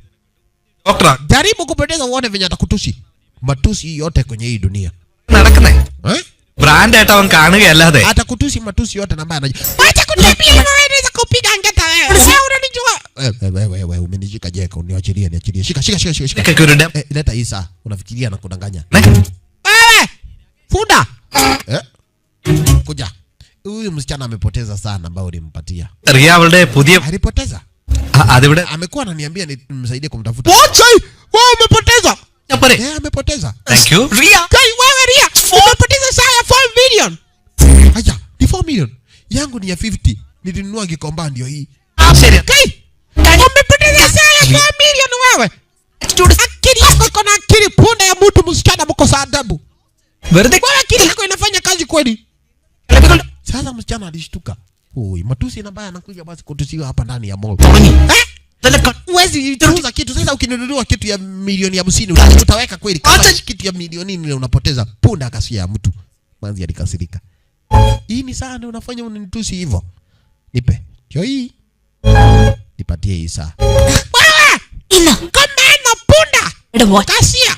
Ndio hii saa yako. Na staki story yako kuanzia siku ya leo. Haya. Manzi alikasirika. Amekasirika yake yote.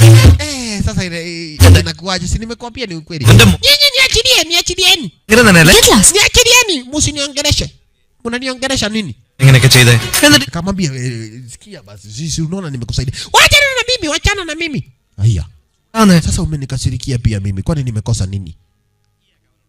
Sijakosa kitu. Hadi nini? Sijakosa kitu. Si nimekuambia tu kweli nilikuwa nakuchanua. La. Kama uko na stress, anza kuimba muziki. Enda uimbe muziki ya mapenzi. Muziki kama hizi za mapenzi. Kila kitu kitakuwa sawa. Anza tu kuimba tu muziki za mapenzi. Kila kitu kitakuwa sawa. Unaona? Nakshatrangalellam Chandranai mariyane. Akamwambia basi najua uko na stress, umekuwa heartbroken, imba muziki za mapenzi na kila kitu kitakuwa sawa. Kwanza akamwambia mimi si yuko heartbroken. Nimejua hiyo jamaa ni ng'ombe. Akamwambia ni sawa basi kama unaona huyo jamaa ni ng'ombe ni sawa. Mimi nimekuja kushanura.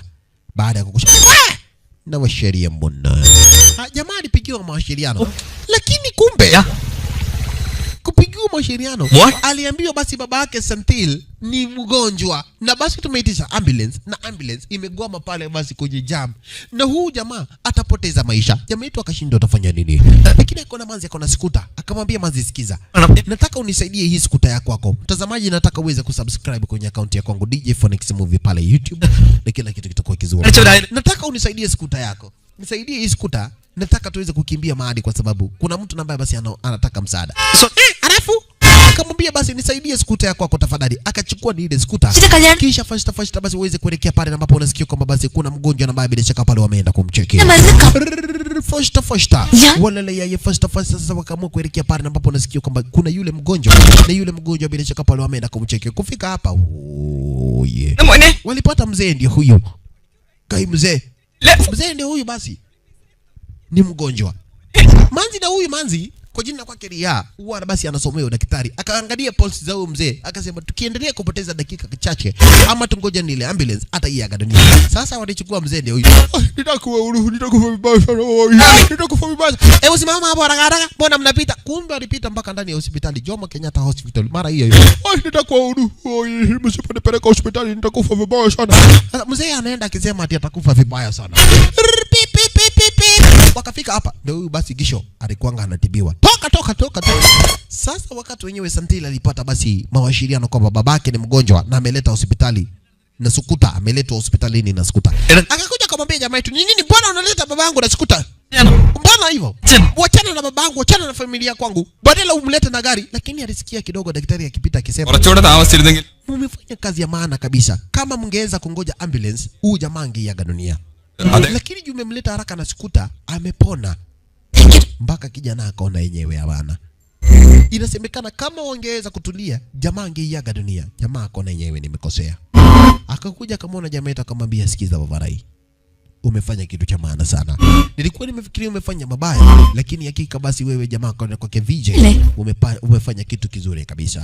എന്നാൽ അച്ഛൻ ഒരാളല്ലേ ഉള്ളൂ. Wa shalala maridadi pozi tena maridadi zaidi. Alimwambia basi jamaa sijui nitafanya nini, lakini Kimani akamwambia forever or will we be together as my friend Wachanda na Petero.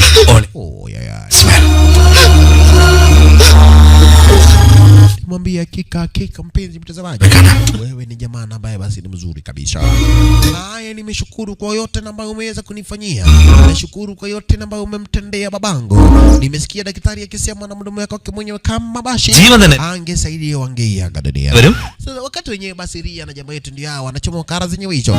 Kwanza kwenda kwa Ria ndio hiyo. Niko sawa. By the way, happy Independence Day. Happy Independence Day. Adana August. Kumbe leo ni Father's Day. Iko karibu ni next week. Nimekumbuka Father's Day ni next week. Asante, nimekumbuka. Wewe na huyo baba yako ambaye anajifanyanga tii.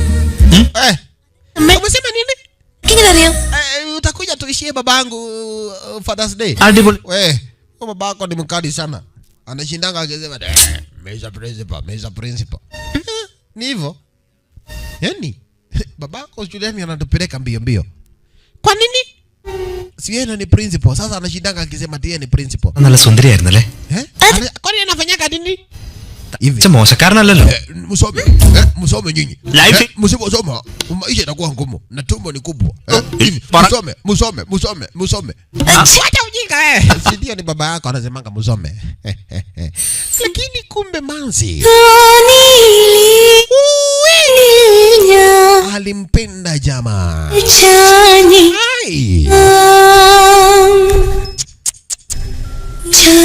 Alimpenda jamaa wetu kwa jina na kwake VJ.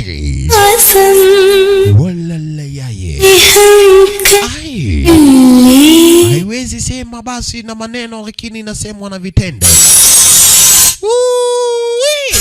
Akajua huyu sasa ndo mwanaume, wengine wote ni vipi.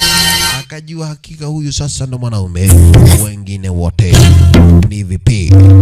Santa Maridadi. Mtazamaji pale popote ulipo, najua kwamba basi umekuwa unanifuatilia kwenye filamu zangu and you have not subscribed on my YouTube channel. What are you waiting for? Subscribe kwenye YouTube channel ya kwangu pale ni Juze. Unanitazama kwa wapi? Majina ya kwako ni nani? Unanitazama kwa na nani? Basi na ningependa basi niweze kupokea ujumbe wenye. Tuko live, nitumie ujumbe kwenye hiyo nambari ya WhatsApp. Nitumie ujumbe pale comment section. Unaona hiyo movie ambayo unatazama iko hapo chini. Teremka kidogo, tuma ujumbe mfupi nami nitaweza kuisoma hapa tukiendelea na filamu yetu The Three Idiots. Santa Maridadi. Nani mmoja yuko pale ambaye angependa kunitumia ujumbe mfupi ni Juze, nieleze uko wapi, unanitazama kwa wapi, majina yako kwako yenyewe ni nani? Alafu kila kitu kitakuwa chonjo, kitakuwa sambamba, kitakuwa maridadi zaidi. Haya, kuna mtu ambaye anaitwa DJ Phoenix, movie iko poa sana, natoka basi Mbale, nataka naitwa Brighton, naomba ugotee demu yangu pande za za Busia anaitwa Josh.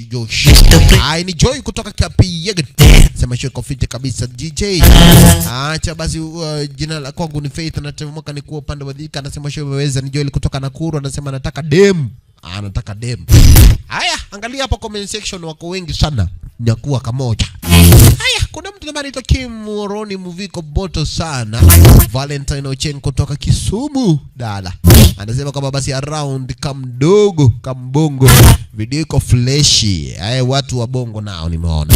Uganda people, watu wa Congo, Congolese, Rwanda people. Na waona vizuri kabisa pale wote mlipo. Watu wa Rwanda anawapenda sana. Watu wa South Sudan, people from South Africa. Nimekuwa napokea ujumbe wenu. People from Saudi Arabia. Nimepokea ujumbe wenu. Ni Lewis kutoka Vihiga anasema choni moto. Jose kutoka basi Kamuneru. Sheikh of Fit DJ. Ashley anasema kwamba ni Biko from Kericho. Sheikh of Fit. Vipi DJ na bamba sana natazama nikiwa na Lineta Magi. DJ ni Jane kutoka Ngema. Siaya Sheikh of Fit nasalimia mpenzi wangu CG Prince akiwa basi Nairobi. Nampenda sana. Wewe pia kama uko na mpenzi mtazamaji uweze kumuishia basi kwamba unampenda. Ni movie iko fiti. Ni Aileen kutoka CBD. Upande basi CBD wapi? Ungesema basi kama ni upande wa CBD wapi? Tukupate vizuri kabisa. Hii DJ ni Obujunji kutoka basi Tongaren. Show iko fiti watu wa Tongaren. Salimia Yesu wa Tongaren. DJ ni Devi kutoka LD anasema kama show iko fiti. Iko bie sana. Hii DJ ni mashughuli iko show iko poa sana. Movie iko poa kabisa. Caroline kutoka Nakuru anasema show imeweza. DJ ni Dante kutoka basi Kiambiriri ya sinema iko fiti sana. DJ Phoenix movie iko fiti iko best kabisa. Ni mtu ambaye tuchangali. Haya, kuna mtu mwingine ambaye amenitumia ujumbe mfupi. Mbona tukose kusoma ujumbe wako akisikia? Hello DJ TJ pole. Huyu ni Morgan wa UG. Niko hapa center. Naomba nicheze movie kiwezekana. Ya Toneja na Stantam. Ya Stantam.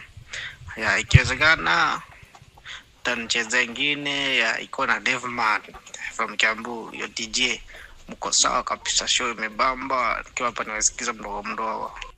Asante sana. Huyu anachomoka upande bila shaka pale wa Uganda. Haya basi ni upande wa Uganda. Well represented. Congratulations kwa Kiswahili anaijua vizuri kabisa. Asante sana basi anasema show imembamba kabisa. Yuko upande wa pili basi anatumia jumbe mfupi. Anasema show imeweza maridadi zaidi. Joel kuchomoka upande wa Dhika anasema show imeweza kabisa. Anton kuchomoka upande wa Dhika anasema show ni mekali kabisa. Haya mtu ambaye tunatoka basi Vitalis kutoka basi upande wa Kilifi anasema show imekali kabisa. Napenda basi movie zetu ni masiku kuchomoka upande wa Kilifi. Very clearly tunakuona pale ukisema basi mambo yanakuwa mazuri kabisa kabisa. Wacha tuone jinsi ilivyo kabisa. Haya basi nani mwingine na ambaye bila shaka pale anaitwa kwake basi Sebastian anasema kwamba show imeweza. Asante tena maridadi zaidi. Sentini kuchomoka upande wa Dhika anasema show imeweza. Kuna mtu ambaye anasema basi jina la kwake basi ni Kadrini kuchomoka upande wa Dhika anasema kwamba show imeweza. Kadrini nimekuona vizuri kabisa. Anachomoka upande wa Dhika anasema kwamba show imeweza. Ni maridadi zaidi. Haya, kuna mtu mwingine ambaye anaitwa Vivian kuchomoka upande wa Kitui anasema show imeweza. Ni Maris DJ show ni kali. Anaitwa jina kwake Lavenda kuchomoka upande basi wa Dhika anasema show imeweza. Diana anasema Diana basi ni namba pale anasema kwamba basi jina la kwangu ni Diana na natazama hapa nikuwa na mume wangu kwa jina la kwake Hezbon anakusalimia sana. Hata mimi namsalimu sana. Amo kuchomoka upande basi wa Chwele anasema show ni kali. Haya alafu basi anasema show imeweza zaidi. Mtazamaji sasa ni baada sasa walikuja basi wakajipata basi wako pale hospitalini. Kambia nyinyi amkeni. Mbona mmelala? Kambia ni nini? Kambia nyinyi mbona mmelala hapa? Amkeni haraka. Kumbe basi walienda wakalala shuleni. Kumbuka basi baba yake jamaa kwa jina na kwake ukipenda basi ukipenda basi Steady idea. Baba yake kwa jina kwake basi ukipenda basi. Santil yuko pale hospitalini. Na sasa hapa manzi wetu ameanza basi kunokiana na huyu basi jamaa yetu kwa kwake basi VJ. Pia VJ amechekia kika haka ni kamanzi kazuri. Oh yeah. Wameanza kupendana. Mtazamaji kama hujaweza kusubscribe make sure umesubscribe kwenye account ya kwangu. Kumbe wadisao inafaa wafanye mtihani. Sasa ndio hao. Wamekuja basi bila shaka pale basi waweza kufanya mtihani. Hoja. Wakakuja kuchukua makaratasi na wamechelewa. Mtihani kwa karibu basi kuweza kuisha. Mwalimu. Nini? Nani ame nini? Nani amechoresha? Nani? Nini? Nani mfanye mtihani? Sasa alishindwa basi atawaambia nini? Sasa masaa yakaenda mtihani kaisha. Watu wakacorrect mtihani. Sasa walibaki hawa watatu. Hawa si lete makaratasi yao hapa. Nitakuchotea. Leteni hapa makaratasi nyinyi. Leteni makaratasi hapa. Mwalimu bado tujamaliza tumeanza leta. Nyinyi. Leteni makaratasi hapa. Sasa mwalimu amekasirika. Akasema leteni karatasi hapa. Sasa akaanza kuhesabu akaanza kuhesabu basi kuweka zile makaratasi pamoja. Amesema hata sanya. Ndio hii mwalimu. Sitaki hiyo. Mwalimu. Sitaki hiyo makaratasi. Kwa nini mujasema mlete makaratasi? Akamwambia wewe unatujua sisi. Wewe unataka kutujua sisi? Akasema mimi siwajui. Mimi naitwa Josephat Kubukubu. Huyo mwingine anaitwa Jacob. Utujui majina. Sisi tumeweza kusanya hapa pamoja. Sawa sawa. Nyinyi, kujeni hapa. Kujeni hapa nyinyi. Waliweza kusanya makaratasi kwa sababu bila shaka pale basi yule mwalimu hawajui. Sasa kila mmoja basi baada ya kufanya mtihani alianza kuomba, Mungu nisaidie nipite mtihani. Mungu nisaidie bila shaka pale nipate mtihani. Sasa wakati wa mtihani kukuja basi kuweza kuchomoka, kukuja kujiangalia, wanaangalia majina yao yako wapi. Sasa kumbe basi Ventican yeye ni number last. Na mwenye anamfuata ni Santhil. Wameanguka mtihani. Lakini wakaamua kumtafuta basi Paris ama ukipenda VJ. Wanamtafuta Paris. Akamwambia mimi sioni Paris. Lakini kuangalia wakamwona Paris ndio yule pale juu nambari 1. Sasa walikuja kujiuliza maswali. Sisi tunakaa na huyu VJ. Sisi tunakuwa namba last. Na VJ yeye anapita mtihani.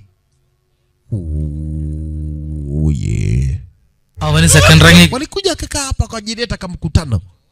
Wakaanza kujiuliza maswali. Sisi tunakuwa basi namba last. VJ yeye anakuwa namba 1. Itakuwaje Vavarai?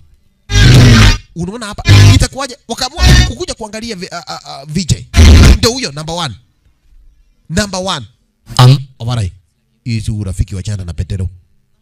Hii si rafiki namba basi tulikuwa tunadhani. Huyu jamaa anatuchezea. Sasa wakakuja basi sasa ndio huyo sasa principal amekasirika na James Pondi. Sasa imefika wakati wa kupiga picha. Lazima basi principal apige picha na yule mwanafunzi ambaye ni namba 1. Na anamchukia jamaa wetu mbaya mbovu. Shikamo.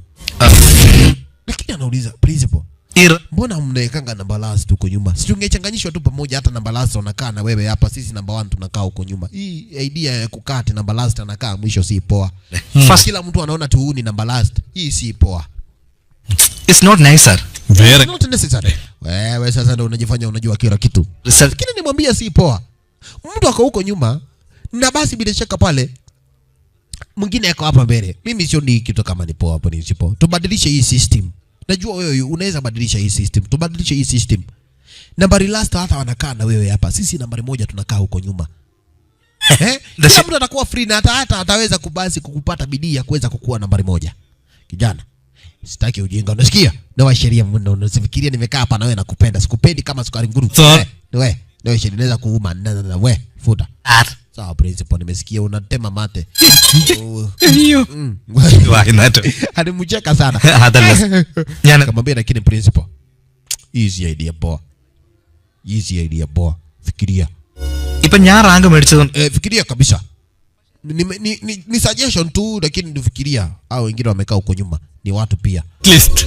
Alafu ulikuwa unataka aje? Niambie ulikuwa unataka aje? Otake.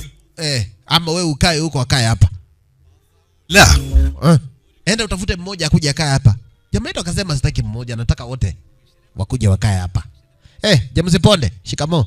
James Ponde kamekasirika juu kamekuwa namba 2. Na principal amekasirika juu alikuwa anataka James Ponde akuwe nambari 1. Sawa, hongera sana. Bet sir, bet. To bet. Akamwambia James Ponde atakushinda next time. Mnene. Kiteri muungua. Even the sasa sijui tafanya namna gani sasa watoto watakula aje. Wewe, tunapiga picha watu na unakuja kutuambia basi Kiteri imeungua. Toka hapa. Toa hii meno inakaa kama ghasia. Toa hapa ujika. Picha. Smile please. Piga picha. Nenda piga picha. Piga picha mara hiyo. Sasa mpenzi mtazamaji, hiyo yote nimekuwa na kuonyesha bila shaka pale. Jamaa kwake basi Vatikana alikuwa anakumbuka. Sasa ndio kumbe jamaa alinyamba, James Ponde ndio huyu alinyamba kwenye ile dinga. Wewe karia. Jamaa amenyamba kabisa mpenzi mtazamaji.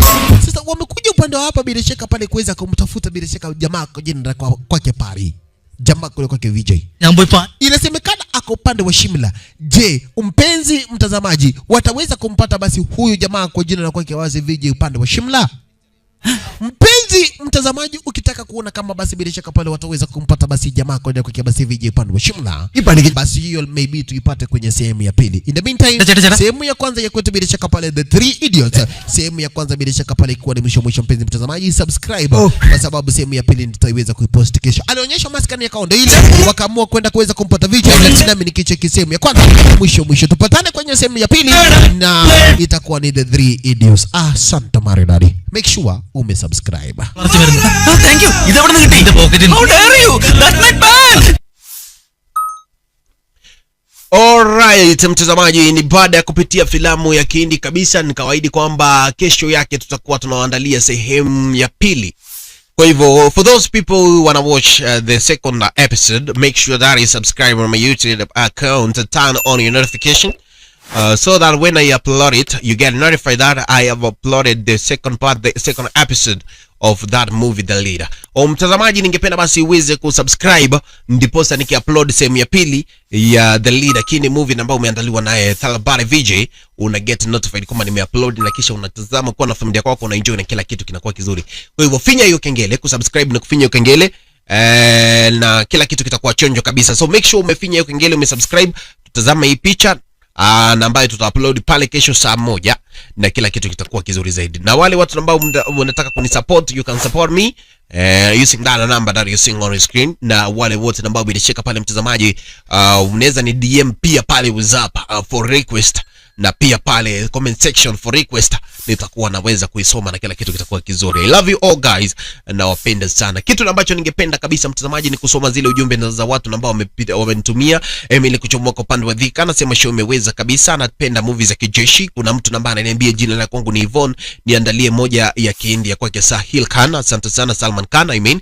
Kwa hivyo basi get ready, subscribe, turn on your notification, ndio diposa nitakavyo upload movie ya Salman Khan utaweza kuipata. Kuna watu ambao wamekuwa wanatumia ujumbe mfupi, umesahau my YouTube account. How? Make sure umesubscribe au utasahau, utaiona pale ikiweza kukutumia notification kwamba nimeupload something new. Kuna mtu mwingine ambaye ananiambia jina kwangu ni Faith, anachomoka upande wa Dhika, anasema kwamba show imeweza, anasema kwamba mimi nimependa movie ya Kihindi. Asante sana. Mtu ambaye anaitwa ile kwake Yvonne ananiambia kwamba nimefurahia hiyo movie ya Thalabari VJ. Jina la kwangu ni Oscar, naomba sehemu ya pili. Umeanza kuitisha sehemu ya pili mapema. Tutapost kesho. Kuna mtu ambaye anaitwa ile kwake basi Emily anasema kwamba show ya kwangu ni kali na ninatazama niko upande wa Kiambu. Kuna mtu anachomoka upande wa Dhika anaitwa ile kwake basi John Kumu anasema kwamba tuandalie sehemu ya pili tafadhali. Asante sana. Your request is my command pale, niweza kuni DM kwa request ambazo mnahitaji zaidi pale comment section. Usisahau ku like na kuweza kushare kama uko na best yako ambaye anapenda filamu za kwangu pale. Kuna mtu mwingine ambaye anaitwa ile kwake basi Melchizedek anasema show imeweza kabisa. Melchizedek, wherever you're watching me, I thank you for being my friend. I love you all guys, na wapenda sana. So what I'm gonna promise you that I'm gonna provide you with something new, something unique, na bila shaka pale mjaweza kuitazama pale kwenye YouTube account ya kwangu. Make sure umesubscribe, everything's gonna be alright, wakati ambapo bila shaka pale nitakuwa naandalia hizi picha. Tupatane kesho saa 1. Usisahau kuni DM, usisahau kusubscribe, usisahau ku turn on your notification so that when I upload another movie you get notified wa kwanza kabisa, na unaipitia na familia kwako pale, na kila kitu kinakuwa kizuri zaidi. Love you all. Tuonane kesho saa 1.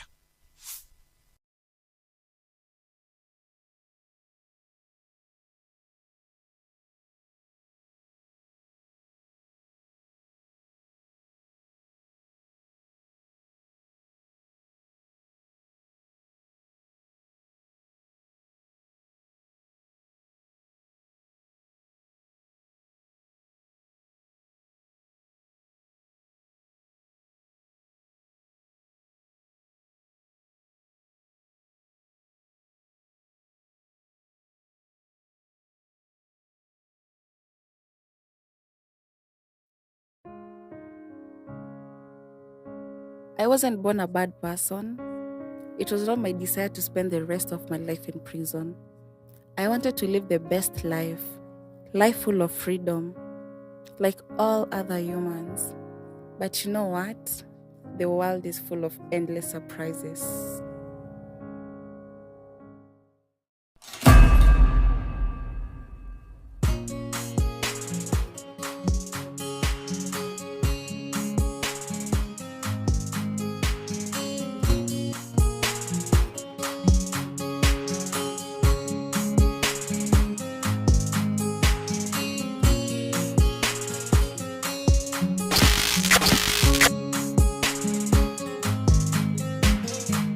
You're a liar, a traitor, and a cheat. For God's sake, can you tell me who Gloria is? How many times do I have to keep on telling you? Gloria is my workmate. My colleague, to be precise. What else do you want me to explain? Oh my goodness, dog. When you ever learned to say the truth? The other day it was Stacy and you told me the same excuse. I think I'm doing something crazy right now. Cindy, babe, you're not the lady I once knew. What changed? You complain about things that don't concern you. Why don't you just maintain your lane? After all, you and I know the truth about the scenario that happened. That's your bad, Dom. Must you always remind me of the past? Why do you want to torment me? Babe. 3 years of past, but you're still sticking to the same script over and over again. I'm tired, I need space. Babe. Babe. Babe. Babe, I'm sorry. I never meant to hurt you. I never wanted to instill pain on a healing wound. We all know the memories of that day are still fresh on my mind. The truth is, You still love her, right? I'm very confused right now. We all know I had to make the hardest decision of my life. I betrayed the person who loved me the most. Lust and lust of a woman made me lose her. You can't replace her. I miss her. This is the path we chose, you and I. But now you're blaming it on me. Calm down. I never wanted to hurt you. I'm really sorry. Hope your tears. Hope your tears. No. Love you. I'm sorry, Dom. I have to do this.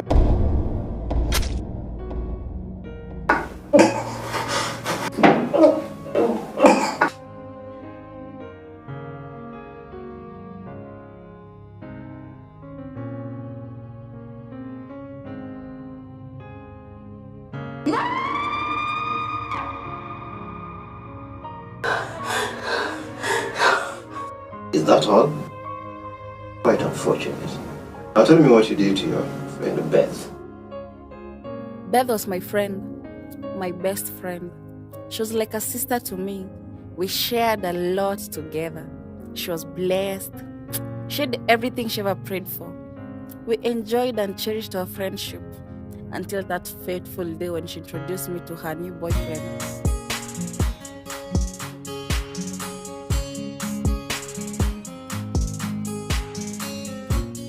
But babes, acha nikwambie, kwa hii life usikubali kuteseka. Use what you have to get what you don't have. Make me understand. It seems kuna mambo inaenda sawa mahali. Na kwa nini network yako iko chini aje?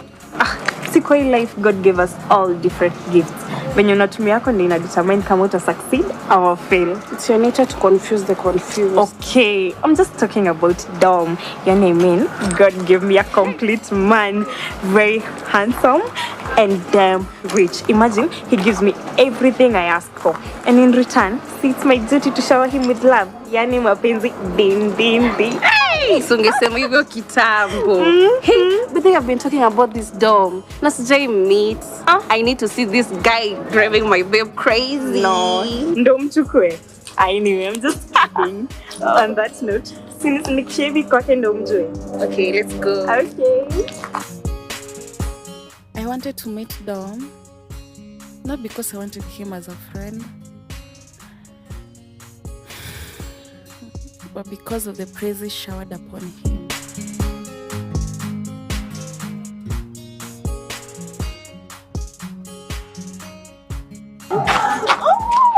Baby. Hey, sasa. Poa sana. Hey, I didn't expect you. You didn't tell me you're coming. Sorry. Plus, naona kama uko na visitor.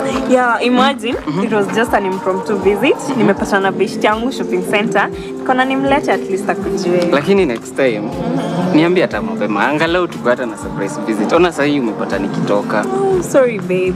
Next time, I'll inform you earlier. Anyway, meet my best friend Cindy, the one I've been telling you about.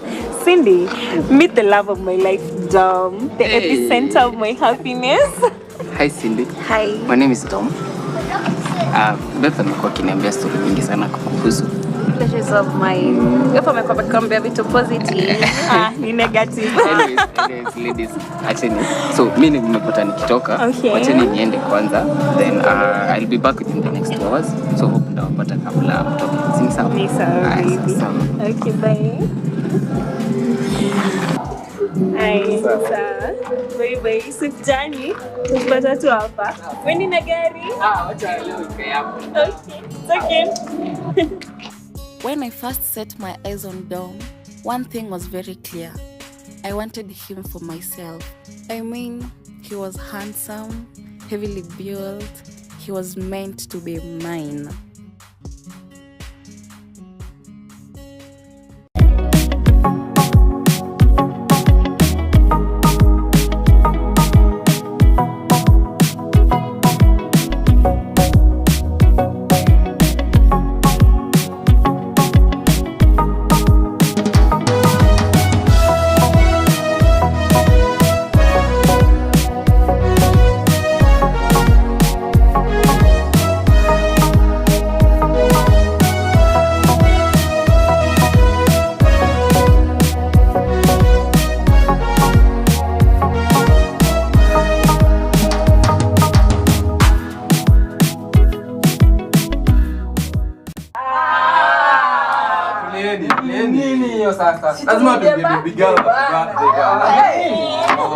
Happy birthday to you. Happy birthday to you.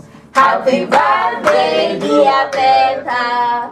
Happy birthday to you. How old are you now?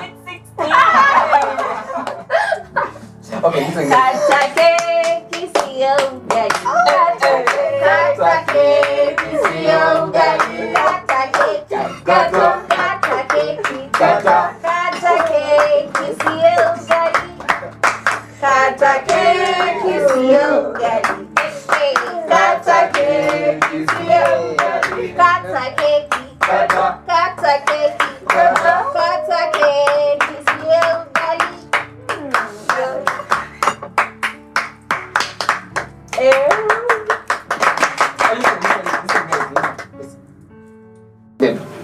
You know, today is a very special day for you, and I'd like you to make a wish. Okay, thank you guys. But my greatest wish today is to spend the rest of my life with you, Dom. You've played a big role ever since I met you. You've shown me that I cannot make it alone. You've given me a shoulder to lean on. And if you ever ask me whether I'll be your wife, my answer would be yes. Just wish you, babe. I love you. I love you too. I promise to love you till the doors part. Come here. Oh. Guys, let the party continue. Woo! Hey.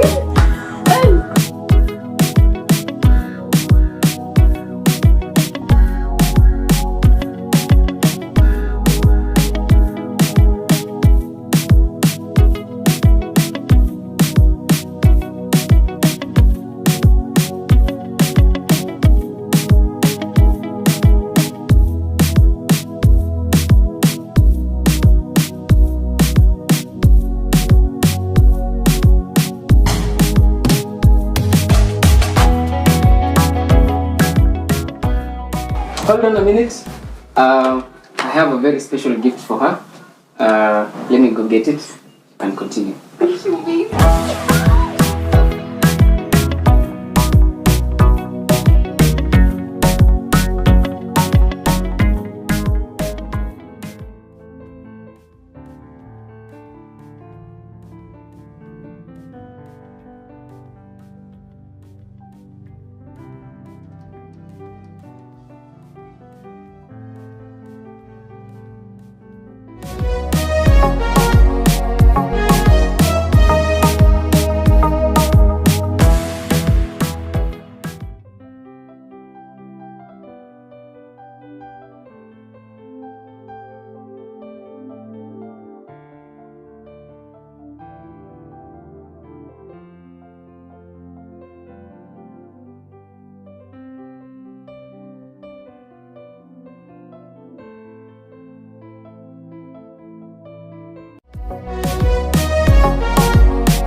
go get my baby.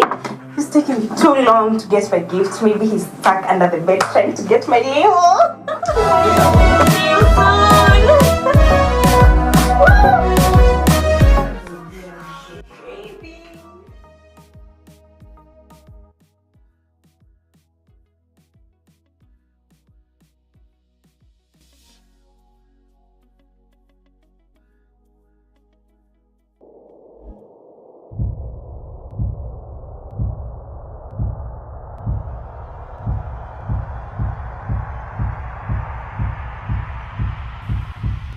What?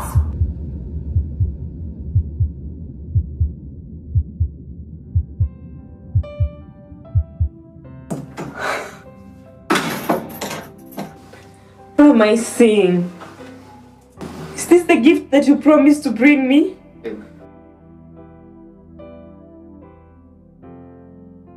I can explain. I can't believe my eyes. Babe, it's not what you think. Just shut up. It's not what you think. And for you, Cindy, I trusted you. You betrayed me. You are my best friend. You know what? I'll never forgive both of you for this. Babe, listen. Babe. Beth never saw this coming. She was blindly in love. I watched her cry. Guilt almost consumed me, but all I wanted was Dom to be mine and not ours. I also wanted to be loved, to be cherished, and to be taken care of. I wanted a man by my side, and that man was Dom. Beth taught me to use what I have to get what I don't have. And that's what I did. I used my beauty and body to snatch her man. I regret it because she was my best friend. But I'm not sorry for what I did. And where is Beth? After the incident, I had someone to make her disappear. Seeing her suffer could remind me of the animal I am. Since then, I've never set my eyes on her again. Another count of kidnap, assault, and suspected murder. But I didn't kill her. I ordered the man not to do so. Who knows? After all, you are capable of anything. But not to my best friend. If she was your best friend, you could not have turned to her fiancé and subjected her to emotional torture and depression. By now, she'll be enjoying her marriage, but you took all that from her. Very insensitive and uncalled for. Now, your hands are stained with innocent blood. You murdered Dom in cold blood because of guilt. Now see where it has landed you. I'm ready for anything. I'm ready to face the wrath of law. You know, you killed your freedom. For God's sake, stop torturing me with your words. Whether it's murder or life imprisonment, I'm ready. I don't deserve a second chance. Karma is a bitch. Karma is a bitch. Karma is a bitch. Karma is a bitch. I don't deserve a second chance. That's how I ended up in this filthy place. 30 years behind bars to pay for all the crimes I've committed. But one thing still torments me. Where is Beth? Is she alive? Does she know that I killed the love of her life? And that I'm behind bars? With time, I have come to learn that my life was being controlled with greed. I'm sorry, Beth. I'm so sorry.